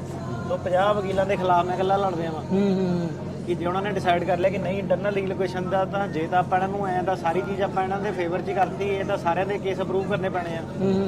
ਮੈਂ ਇਹਨੂੰ ਕਿਹਾ ਹੋ ਸਕਦਾ ਕਿ ਇਹ ਕਹੋਗੇ ਉਹੀ ਵਾਲੀ ਫਰਮ ਆਪਾਂ ਫਾਈਟ ਬੈਕ ਕਰਨਾ ਇਹਦਾ, ਜਿੰਨਾ ਪਹਿਲਾਂ 9th ਸਰਕਟ ਜਿੱਤਿਆ। ਤਾਂ ਮੈਂ ਕਿਹਾ ਤੇਰਾ ਜਿਹੜਾ ਸੀਗਾ ਫਿਰ ਜਿੱਦਾਂ ਆਰਕੇ ਵਾਲਾ ਬਾਈ ਸੀਗਾ ਨਾ, ਤੂੰ ਵੀ ਉਹ ਵਾਲੀ ਉਹਦੇ ਵਿੱਚ ਆ ਜਾਣਾ। ਪਰ ਲੱਕੀਲੀ ਫॉर ਮੀ ਮੈਂ ਕਿਹਾ ਤੂੰ ਉਹ ਇੱਕ ਇਦਾਂ ਦਾ ਕਲਾਇੰਟ ਆ ਜਿਹੜਾ ਇਹ ਚੀਜ਼ ਸਮਝ ਸਕਦਾ ਵਾ, ਕਿਉਂਕਿ ਤੂੰ ਉਹਨੇ ਪਹਿਲਾਂ ਹੀ ਮੈਨੂੰ ਕਿਹਾ, ਕਹਿੰਦਾ ਤੈਨੂੰ ਵਧਾਈਆਂ ਹੁਣ ਉਹਲੇ ਕੇਸ ਦੀਆਂ, ਮੈਂ ਤੁਹਾਡੀ ਗੱਲਬਾਤ ਸੁਣਦਾ। ਮੈਂ ਕਿਹਾ ਮੇਰੇ ਲਈ ਵੀ ਤੈਨੂੰ ਸਮਝਾਉਣਾ ਈਜ਼ੀ ਆ। ਕਈ ਬੰਦੇ ਇਦਾਂ ਦੇ ਵੀ ਹੁੰਦੇ ਆ, ਉਹ ਕਹਿੰਦੇ ਯਾਰ ਉਹਨਾਂ ਨੂੰ ਪਤਾ ਕੁਛ ਨਹੀਂ, ਕਾਲਾ ਅਕਸ਼ਰ ਇੱਕੋ ਬਰਾਬਰ ਹੀ ਆ। ਉਹ ਬੰਦੇ ਨੇ ਬਸ ਇਹ ਕਹਿਣਾ ਨਾ ਜਿੱਦਾਂ ਤੁਹਾਨੂੰ ਸਹੀ ਲੱਗੇ, ਜਿੱਦਾਂ ਤੁਹਾਨੂੰ ਸਹੀ ਲੱਗੇ। ਪਰ ਇਹ ਆ ਕਿ ਕਈ ਵਾਰੀ ਜਿਹੜੇ ਆ ਕਿ ਤੁਹਾਡਾ ਕੇਸ ਜਿਹੜੇ ਬੜੇ ਸਿੰਪਲ ਜਿਹੇ ਫੈਕਟ ਹੁੰਦੇ ਆ, ਪਰ ਉਹਦੇ ਨਾਲ ਜਿਹੜਾ ਲੀਗਲ ਮੁੱਦਾ ਉਹ ਬੜਾ ਟੈਕਨੀਕਲ ਜਿਹੜਾ ਪੈ ਜਾਂਦਾ। ਸੋ ਹੁਣ ਇਹ ਆ ਕਿ ਉਹ ਮੌਕੇ ਤੇ ਪਹੁੰਚੇ ਹੋਏ ਆ ਕਿ ਸੋ ਲੱਗਦਾ ਹੈ ਵੀ ਉਹ ਹੁਣ ਇਹ ਦੁਬਾਰਾ ਸਰਕਟ ਕੋਰਟ ਵੱਲ ਜਾ ਸਕਦਾ, ਜਾਊਗਾ ਲੱਗਦਾ। ਹੁਣ ਤਿਆਰੀ ਕਰ ਰਹੇ ਆ ਫਿਰ ਹੁਣ ਦੀ। ਹਾਂਜੀ, ਮੈਨੂੰ ਕਿਸੇ ਨੇ ਕਿਹਾ ਸੀਗਾ ਸੀਨੀਅਰ ਵਕੀਲ ਨੇ, ਕਹਿੰਦੇ ਇੱਕ ਜਿਹੜੇ ਹੋਰ ਸੀਨੀਅਰ ਵਕੀਲ ਸੀ, ਕਹਿੰਦੇ ਉਹਨਾਂ ਨਾਲ ਆਪਾਂ ਹੁੰਦੇ ਦੇਖੀਏ, ਜਦੋਂ ਕਹਿੰਦੇ ਤੁਸੀਂ ਚੇਂਜ ਕਰਨ ਲੱਗ ਪੈਂਦੇ ਆ ਨਾ, ਕਹਿੰਦੇ ਤੁਹਾਨੂੰ ਟਾਈਮ ਬਿੰਗ, ਕਹਿੰਦੇ ਤੁਹਾਨੂੰ ਐਪਰੀਸੀਏਸ਼ਨ ਵੀ ਬੜੀ ਮਿਲਦੀ ਹੈ ਜੱਜਿਸ ਦੀ। ਕਹਿੰਦੇ ਤੇਰਾ ਜਦੋਂ ਅਗਲੇ ਹਫਤੇ ਤੂੰ ਕੋਰਟ 'ਚ ਜਾਊਂਗਾ ਦੇਖੀ ਸੁਭਾਅ ਚੇਂਜ ਹੋ ਜਾਣਾ। ਮੈਂ ਕਿਹਾ ਅੱਛਾ ਹੋਣਾ। ਮੈਂ ਕਿਹਾ ਐਵਰੀ ਗਿਵਨ ਡੇ ਮੈਂ ਗਿਆ, ਵਾਕਈ ਇਦਾਂ ਹੋ ਗਿਆ। ਕਿੱਦਾਂ ਦਾ ਸੁਭਾਅ ਚੇਂਜ? ਦੇ ਨੋ ਹੂ ਯੂ ਆਰ। ਅੱਛਾ, ਰੈਡ ਦਾ ਕੇਸ, ਤੁਸੀਂ ਉਹੀ ਆਪਣਾ ਆਰਗੂਮੈਂਟ ਕਰ ਰਹੇ ਆ। ਤੇ ਦੇ ਨੋ ਜਿਹੜਾ ਸਰਕਾਰੀ ਵਕੀਲ ਆ ਉਹਨੇ ਹੁਣ ਸੀਰੀਅਸਲੀ ਲੈਣਾ। ਪਹਿਲਾਂ ਜਿੱਦਾਂ ਕਲੋਜ਼ਿੰਗ ਸੀਗੀ, ਕਿੱਦਾਂ ਵਾ ਕਿਹੜਾ ਵਾਲਾ ਬੰਦਾ ਸਰਕਾਰੀ ਵਕੀਲ ਭੇਜਣਾ, ਉਹ ਕਿੱਥੇ ਉਹਨਾਂ ਨੇ ਕਾਰਡ ਫੋਲ ਕਰਨੇ, ਕਿੰਨੇ ਸਾਰੇ ਤਾਂ ਉਸ ਤੋਂ ਬਾਅਦ ਸੀਗੇ ਉਹ ਗਏ ਨਹੀਂ। ਉਹਨਾਂ ਨੇ ਕਿਹਾ ਨਹੀਂ ਆਪਾਂ ਕੋਈ ਆਰਗੂਮੈਂਟ ਨਹੀਂ, ਨੌਨ ਅਪੀਅਰੈਂਸ ਅੱਛਾ ਠੀਕ ਆ ਵੀ ਤੁਸੀਂ ਜਿੱਤੇ। ਹਾਂਜੀ, ਰਿਟਨ ਸਬਮਿਸ਼ਨਸ ਦੇ ਉੱਤੇ।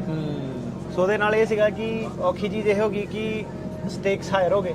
ਹੁਣ ਆਰਕੇ ਵਾਲਾ ਜਾਂ ਉਹ ਆ, ਜੇ ਉਹਦਾ ਉਹ ਬਣ ਰਿਹਾ, ਉਹਨਾਂ ਨੂੰ ਪਤਾ ਕਿ ਇਹ ਬੈਠੇ ਆ ਹੁਣ ਚੌਕੀਦਾਰ ਆਰਕੇ ਵਾਲੇ, ਜੇ ਤਾਂ ਸਰਕਾਰ ਨੇ ਫਾਈਟ ਪਾਣੀ ਆ ਫਿਰ ਉਹਨਾਂ ਨੇ ਦੇਖਣਾ ਸੈਂਡ ਦੇ ਬੈਸਟ ਟੂਲ ਫਾਰਵਰਡ, ਉਹ ਵਾਲੀ ਚੀਜ਼ ਆ ਜਾਂਦੀ ਆ। ਸੋ ਮਤਲਬ ਹੁਣ ਜਦੋਂ ਸਿੰਘ ਫਸਣੇ ਫਿਰ ਵੱਡੇ ਹੀ ਫਸਣੇ ਆ, ਮਤਲਬ ਫਸਣੇ ਵੱਡੇ ਫਸਣੇ ਆ। ਸੋ ਬਹੁਤ ਵਾਰ ਆਪਣੇ ਜਿਹੜੇ ਸਰੋਤੇ ਉਹ ਪੁੱਛਦੇ ਰਹਿੰਦੇ ਆ ਵਕੀਲ ਸਾਹਿਬ ਨੂੰ ਵੀ ਯਾਰ ਉਹ ਵਕੀਲ ਜਿਹੜੇ ਜੱਜ ਆ ਉਹਨਾਂ ਦੀ ਰੇਟਿੰਗ ਕੀ ਆ।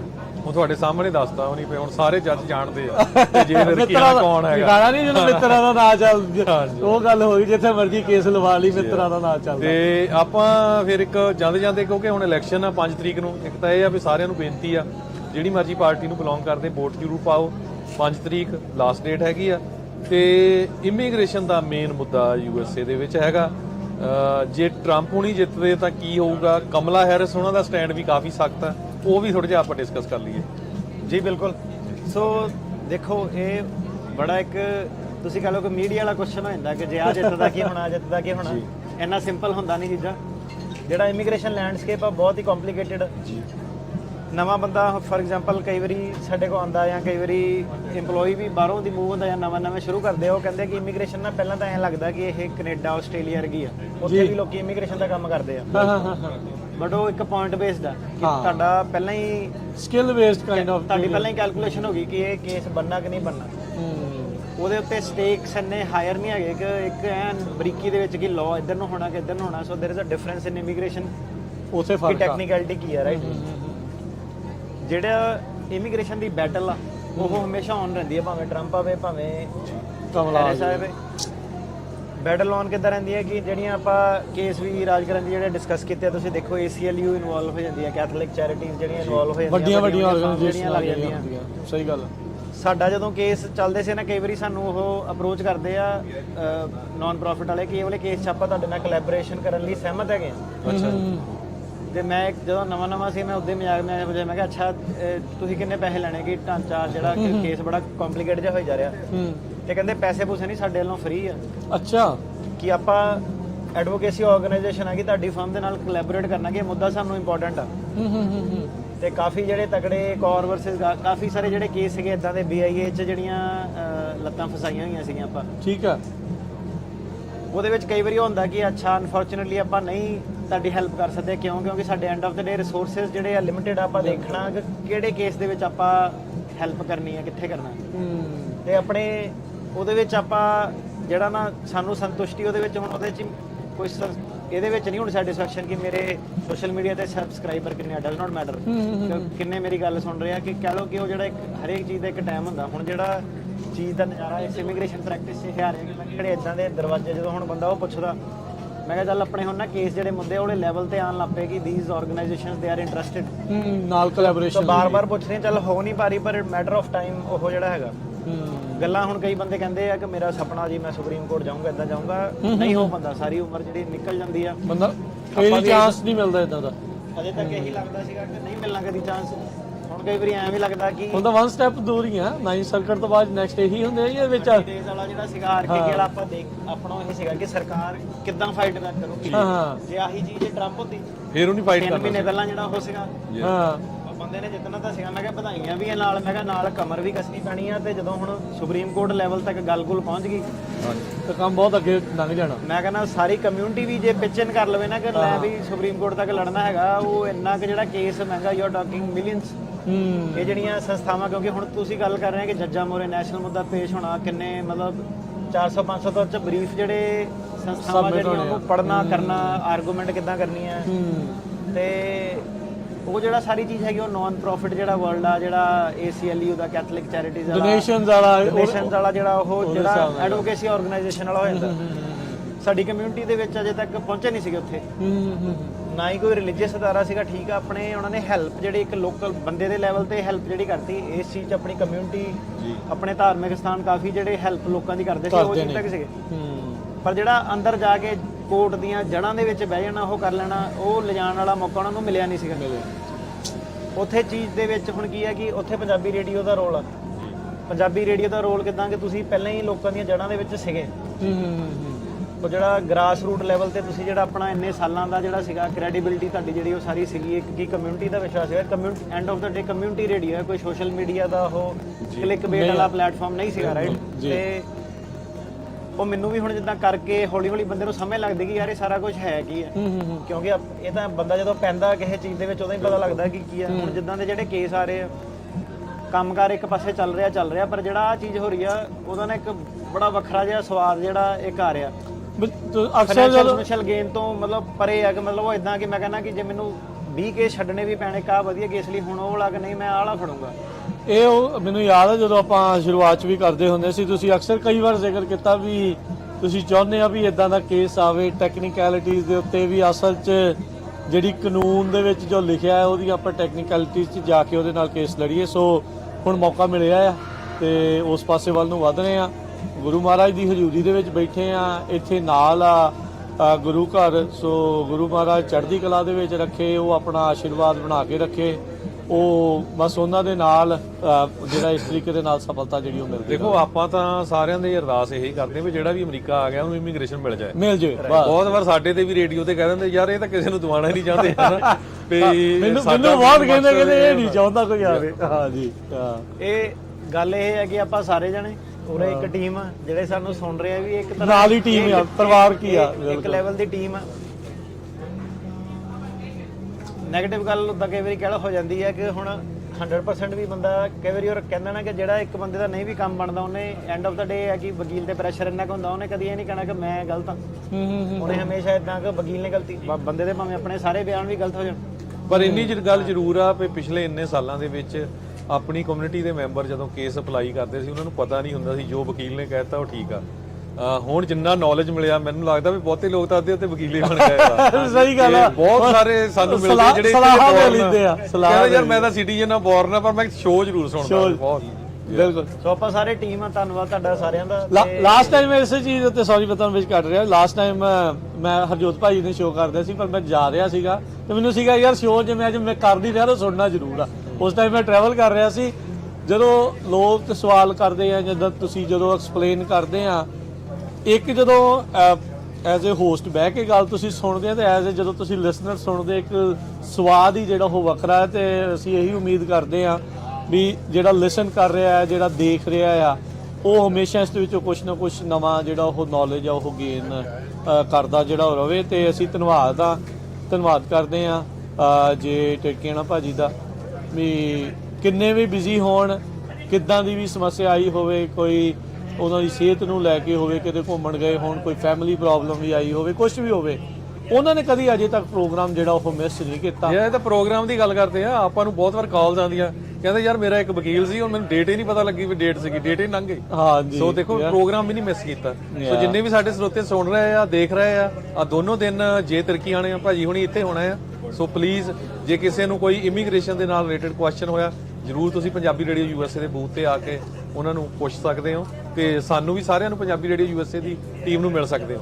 ਬਿਲਕੁਲ ਮੌਸਮ ਬਹੁਤ ਵਧੀਆ ਆ, ਬੱਦਲ ਆ, ਪਰ ਦੁਪਹਿਰੋਂ ਬਾਅਦ ਧੁੱਪ ਖਿੜ ਜਾਣੀ ਆ ਤੇ ਹੌਲੀ ਹੌਲੀ ਸੰਗਤਾਂ ਆ ਰਹੀਆਂ। ਜਿਸ ਟਾਈਮ ਹੁਣ ਆਪਾਂ ਪ੍ਰੋਗਰਾਮ ਕਰ ਰਹੇ ਆ, ਇੱਕ ਪਾਸੇ ਨਿਸ਼ਾਨ ਸਾਹਿਬ ਦੀ ਸੇਵਾ ਜਿਹੜੀ ਉਹ ਚੱਲ ਰਹੀ ਆ, ਸੋ ਉਹ ਸਾਰਾ ਕੁਝ ਚੱਲ ਰਿਹਾ। ਅੰਦਰ ਸਮਾਗਮ ਜਿਹੜੇ ਆ ਉਹ ਸ਼ੁਰੂ ਹੋ ਜਾਣੇ ਆ। ਅੱਜ ਰਹਿਣ ਸਭਾਈ ਕੀਰਤਨ ਆ ਰਾਤ ਦੇ 12 ਵਜੇ ਤੱਕ, ਤੇ ਨਾਲ ਹੀ ਆਪਣੇ ਹਰਜੋਤੀ ਇਸੇ ਮੌਕੇ ਦੱਸ ਦਈਏ ਕੱਲ ਨੂੰ ਟਾਈਮ ਚੇਂਜ ਹੋਣਾ ਹੈ ਜੀ। ਸੋ ਪਹਿਲਾ ਐਤਵਾਰ ਆ ਨਵੰਬਰ ਦਾ, ਸੋ ਹਮੇਸ਼ਾ ਟਾਈਮ ਚੇਂਜ ਹੁੰਦਾ, 1 ਘੰਟਾ ਵੱਧ ਸੌਣ ਨੂੰ ਮਿਲਦਾ ਸਾਰਿਆਂ ਨੂੰ। ਸੋ ਤੁਸੀਂ 1 ਘੰਟਾ ਵੱਧ ਜਿਹੜਾ ਸੌ ਸਕਦੇ ਆ। ਪਾਰਕਿੰਗ ਨੂੰ ਲੈ ਕੇ ਇਹਨਾਂ ਨੇ ਸਕੂਲਸ ਦੇ ਵਿੱਚ ਪ੍ਰਬੰਧ ਕੀਤਾ ਆ, ਹੋਰ ਸਾਰਾ ਕੁਝ ਜਿਹੜਾ ਉਹ ਪ੍ਰਬੰਧ ਆ। ਅਸੀਂ ਦੇਖਦੇ ਹਾਂ ਵੀ ਉਹ ਸੇਵਾਦਾਰ ਵੀ ਲੱਗੇ ਹੋਏ ਆ ਜਿਹੜੇ ਹਮੇਸ਼ਾ ਜੋੜੇ ਘਰ ਦੇ ਲਈ ਸਟੂਡੈਂਟਸ ਦੀ ਉਹ ਸਾਰਿਆਂ ਦੀ ਜਿਹੜੀ ਉਹ ਸੇਵਾ ਨਾਲ ਕਰ ਰਹੇ ਆ। ਥਾਂ ਥਾਂ ਦੇ ਉੱਤੇ ਲੰਗਰਾਂ ਦੀ ਸੇਵਾ, ਹਰ ਤਰ੍ਹਾਂ ਦੀ ਜਿਹੜੀ ਸੇਵਾ ਦੇ ਵਿੱਚ ਲੱਗੇ ਆ। ਆਓ ਸਾਰੇ ਜਣੇ ਜੁੜੀਏ, ਇਸ 45ਵੇਂ ਮਹਾਨ ਨਗਰ ਕੀਰਤਨ ਦੇ ਵਿੱਚ ਸ਼ਮੂਲੀਅਤ ਕਰੀਏ ਤੇ ਉਸ ਦੇ ਵਿੱਚ ਜਿਹੜਾ ਆਪਣਾ ਯੋਗਦਾਨ ਪਾਈਏ, ਪਰਿਵਾਰਾਂ ਸਮੇਤ ਆਈਏ ਤੇ ਗੁਰੂ ਘਰ ਦੀਆਂ ਖੁਸ਼ੀਆਂ ਪ੍ਰਾਪਤ ਕਰੀਏ। ਤੇ ਟਰਨੀ ਟਿਰਕੇਣਾ ਜੀ, ਜਾਂਦੇ ਜਾਂਦੇ ਜੇ ਕੁਝ ਹੋਰ ਤੁਸੀਂ ਕੋਈ ਦਿਲ ਦੀ ਗੱਲ, ਕੋਈ ਵਿਚਾਰ ਜਾਂ ਕੁਝ ਵੀ ਜਿਹੜੀ ਆ ਉਹ ਸਾਂਝ ਪਾਉਣੀ ਚਾਹੁੰਦੇ ਹੋ, ਕੁਝ ਕਹਿਣਾ ਚਾਹੁੰਦੇ ਹੋ ਹੋਰ? ਬਸ ਅੱਜ ਤਾਂ ਆਪਾਂ ਕਹਿ ਲਓ ਤੁਸੀਂ ਮौज ਮਸਤੀ ਉਰੇ ਕਰਨ ਜਿਹੜੇ ਆਏ ਆ, ਇਮੀਗ੍ਰੇਸ਼ਨ ਦੇ ਤੁਹਾਡੇ ਸਵਾਲ ਜਵਾਬ ਦਵਾਂਗੇ, ਪਰ ਮੇਨ ਇਹ ਹੈ ਕਿ ਇਹ ਵੀ ਨਜ਼ਾਰਾ ਆਪਣਾ ਕਿ ਇੰਨੇ ਸਾਰੇ ਲੋਕਾਂ ਨਾਲ 2 ਦਿਨ ਲਗਾਤਾਰ ਬੈਕ ਟੂ ਬੈਕ ਇਮੀਗ੍ਰੇਸ਼ਨ ਦੀਆਂ ਵੀ ਗੱਲਾਂ ਹੁੰਦੀਆਂ। ਇੱਕ ਮਿਲ ਕੇ ਤੁਸੀਂ ਕਹਿ ਲਓ એનર્ਜੀ ਜਿਹੜੀ ਹੋਰ ਹੀ ਹੁੰਦੀ ਹੈ ਕਿ ਇੱਕ ਆਫਿਸ 'ਚ ਬੰਦਾ ਮਿਲਿਆ ਹੋਰ ਆ, ਇੱਥੇ ਜਿਹੜੇ ਖੁੱਲਾ ਮਿਲਣਾ ਹੁੰਦਾ ਆ, ਉਹ ਵੀ ਬੜੇ ਰਿਲੈਕਸਡ ਜੇ ਆ। ਹੁਣ ਨਹੀਂ ਤਾਂ ਟੈਨਸ਼ਨ ਜੀ ਲੋਕਾਂ ਨੂੰ ਪਈ ਹੁੰਦੀ ਕਿ ਰਿਮੂਵਲ ਇਦਾਂ ਵਾ, ਹੁਣ ਇੱਥੇ ਇਦਾਂ ਵਾ ਕਿ ਗੁਰੂ ਘਰ 'ਚ ਸਾਰੇ ਉਹਨਾਂ ਦਾ ਵੀ ਮੈਂ ਦੇਖਿਆ ਕਿ ਭਾਵੇਂ ਟੈਕਨੀਕਲ ਉਹਨਾਂ ਨੇ ਹੋਰ ਸੁਭਾਅ ਵੱਖਰਾ ਹੋ ਜਾਂਦਾ, ਬੰਦੇ ਦਾ ਖੁੱਲ ਜਾਂਦਾ ਥੋੜਾ। ਉਹਨਾਂ ਨੇ ਵੀ ਫਿਰ ਰਿਲੈਕਸ ਹੋ ਕੇ ਪੁੱਛਣਾ, ਆਪਾਂ ਵੀ ਜਿਹੜਾ ਕਹਿ ਲਓ ਤੁਸੀਂ ਰਿਲੈਕਸ ਹੋ ਕੇ ਦੱਸਣਾ। ਹਾਂ, ਇਹ ਜਿਹੜੀ ਚੀਜ਼ ਆ, ਜਿਹੜੀ ਇੱਥੇ ਦੀ એનર્ਜੀ ਹੈ, ਬੜੇ ਆਉਣ ਵਾਲੇ ਮਹੀਨਿਆਂ ਤੱਕ ਜਿਹੜੀ ਕੈਰੀ ਹੁੰਦੀ ਆ। ਕਈ ਵਾਰੀ ਫਿਰ ਵਾਪਸ ਮੁੜ ਕੇ ਜਦੋਂ ਦੇਖੀ ਤਾਂ ਫੋਟੋ ਸਾਰੀਆਂ। ਹਾਂ, ਤੇ ਇਹ ਜੇ ਤੁਸੀਂ ਕਹਿ ਲਓ ਕਿ ਇੱਕ ਤਰ੍ਹਾਂ ਜਿੱਦਾਂ ਹੌਲੀਡੇ ਪਾਰਟੀ ਨਹੀਂ ਲੋਕਾਂ ਦੀ ਹੁੰਦੀ ਕਿ ਕੰਮ ਆਫਿਸ ਨੇ ਕਰ ਲਿਆ, ਕਿ ਹੁਣ ਜਿਹੜਾ ਰਿਲੈਕਸ ਹੋ ਜਾਂਦਾ ਬੰਦਾ, ਇਹ ਆਪਣਾ ਜਿਹੜਾ ਉਹਲਾ ਟਾਈਮ ਆ। ਤੇ ਇਹ ਆਪਾਂ ਜਿਹੜਾ ਸਾਰਾ ਸਾਲ ਜਿਹੜਾ ਸ਼ੋਸ਼ੋ ਕਰਕੇ ਆਪਾਂ ਅਰਨ ਕੀਤਾ ਆਪਣਾ ਜਿਹੜਾ ਉਹ। ਬਿਲਕੁਲ। ਸੋ ਬਿਲਕੁਲ ਜਿਹੜੇ ਧਾਰਮਿਕ ਪ੍ਰੋਗਰਾਮ ਆ ਬਹੁਤ ਵਧੀਆ ਚੱਲ ਰਹੇ ਹੈਗੇ ਆ, ਬਹੁਤ ਵਧੀਆ ਜਥੇ ਆਏ ਹੋਏ ਆ, ਕਥਾਵਾਚਕ ਢਾਡੀ ਆਏ ਹੋਏ ਆ, ਗੁਰਤਾ ਗੁਰਗੱਦੀ ਦਿਵਸ ਨੂੰ ਲੈ ਕੇ 45ਵਾਂ ਨਗਰ ਕੀਰਤਨ ਆ, ਲੰਗਰ ਬਹੁਤ ਆ, ਹੋਰ ਦੁਕਾਨਾਂ ਬਹੁਤ ਆ, ਸਾਰਾ ਕੁਝ ਧਾਰਮਿਕ ਵੀ ਸੋਸ਼ਲ ਵੀ। ਲੋਕ ਸਾਨੂੰ ਸੰਗਤਾਂ ਮਿਲ ਕੇ ਗਈਆਂ, ਵਰਜੀਨੀਆ ਤੋਂ, ਮਿਸ਼ੀਗਨ ਤੋਂ, ਸਿਆਟਲ ਤੋਂ ਆਏ ਹੋਏ ਆ, ਸਵੇਰੇ ਮਿਲ ਕੇ ਗਏ ਆ। ਸੋ ਬਹੁਤ ਦੂਰੋਂ ਦੂਰੋਂ ਆਏ ਆ। ਕੱਲ ਮੀਂਹ ਪਿਆ ਸੀ ਰਾਤੀ, ਪਰ ਆ ਦੋਨੋਂ ਦਿਨ ਹੁਣ ਸਾਫ਼ ਆ ਜੀ। ਬਿਲਕੁਲ ਬਿਲਕੁਲ। ਸੋ ਜਿੰਨੇ ਵੀ ਸਾਡੇ ਸਰੋਤੇ ਦੇਖ ਰਹੇ ਆ, ਜਰੂਰ ਦਰਸ਼ਨ ਦਿਓ, ਆਇਓ। ਤੇ ਜਿਹੜੇ ਨਹੀਂ ਆ ਸਕਦੇ, ਬਹੁਤ ਦੂਰ ਦਰਾਡੇ ਆ, ਤੇ ਤੁਹਾਨੂੰ ਪੰਜਾਬੀ ਰੇਡੀਓ USA ਦੀ YouTube ਚੈਨਲ ਤੇ Facebook ਦੇ ਉੱਤੇ ਜਿਹੜਾ ਸਾਰਾ ਕੁਝ ਦਿਖਾਵਾਂਗੇ। ਸੋ ਅਟਾਰਨੀ ਟਿਰਕੇਣਾ ਜੀ, ਨਗਰ ਕੀਰਤਨ ਦੀ ਤੁਹਾਨੂੰ ਬਹੁਤ ਬਹੁਤ ਵਧਾਈ, ਬਾਕੀ ਕੇਸ ਜਿੱਤਣ ਦੀ ਵੀ ਤੁਹਾਨੂੰ ਬਹੁਤ ਬਹੁਤ ਵਧਾਈ। ਤੇ ਇਹੀ ਆਸ, ਇਹੀ ਉਮੀਦ ਦੇ ਨਾਲ ਵੀ ਇਦਾਂ ਹੀ ਅਗਲੇ ਸਾਲ ਫਿਰ ਦੁਬਾਰਾ ਆਪਾਂ ਇੱਥੋਂ ਪ੍ਰੋਗਰਾਮ ਜਿਹੜਾ ਉਹ ਕਰਾਂਗੇ, ਤੇ ਨਾਲ ਦੇ ਨਾਲ ਇਦਾਂ ਹੋਰ ਨਵੀਆਂ ਜਿਹੜੀਆਂ ਚੀਜ਼ਾਂ, ਨਵੀਆਂ ਗੱਲਾਂ ਬਾਤਾਂ ਦੇ ਨਾਲ ਜਿਹੜੇ ਜੁੜਾਂਗੇ। ਬਹੁਤ ਬਹੁਤ ਧੰਨਵਾਦ ਤੇ ਬਹੁਤ ਬਹੁਤ ਨਗਰ ਕੀਰਤਨ ਦੀ ਵਧਾਈ ਹੋਵੇ ਜੀ। ਧੰਨਵਾਦ।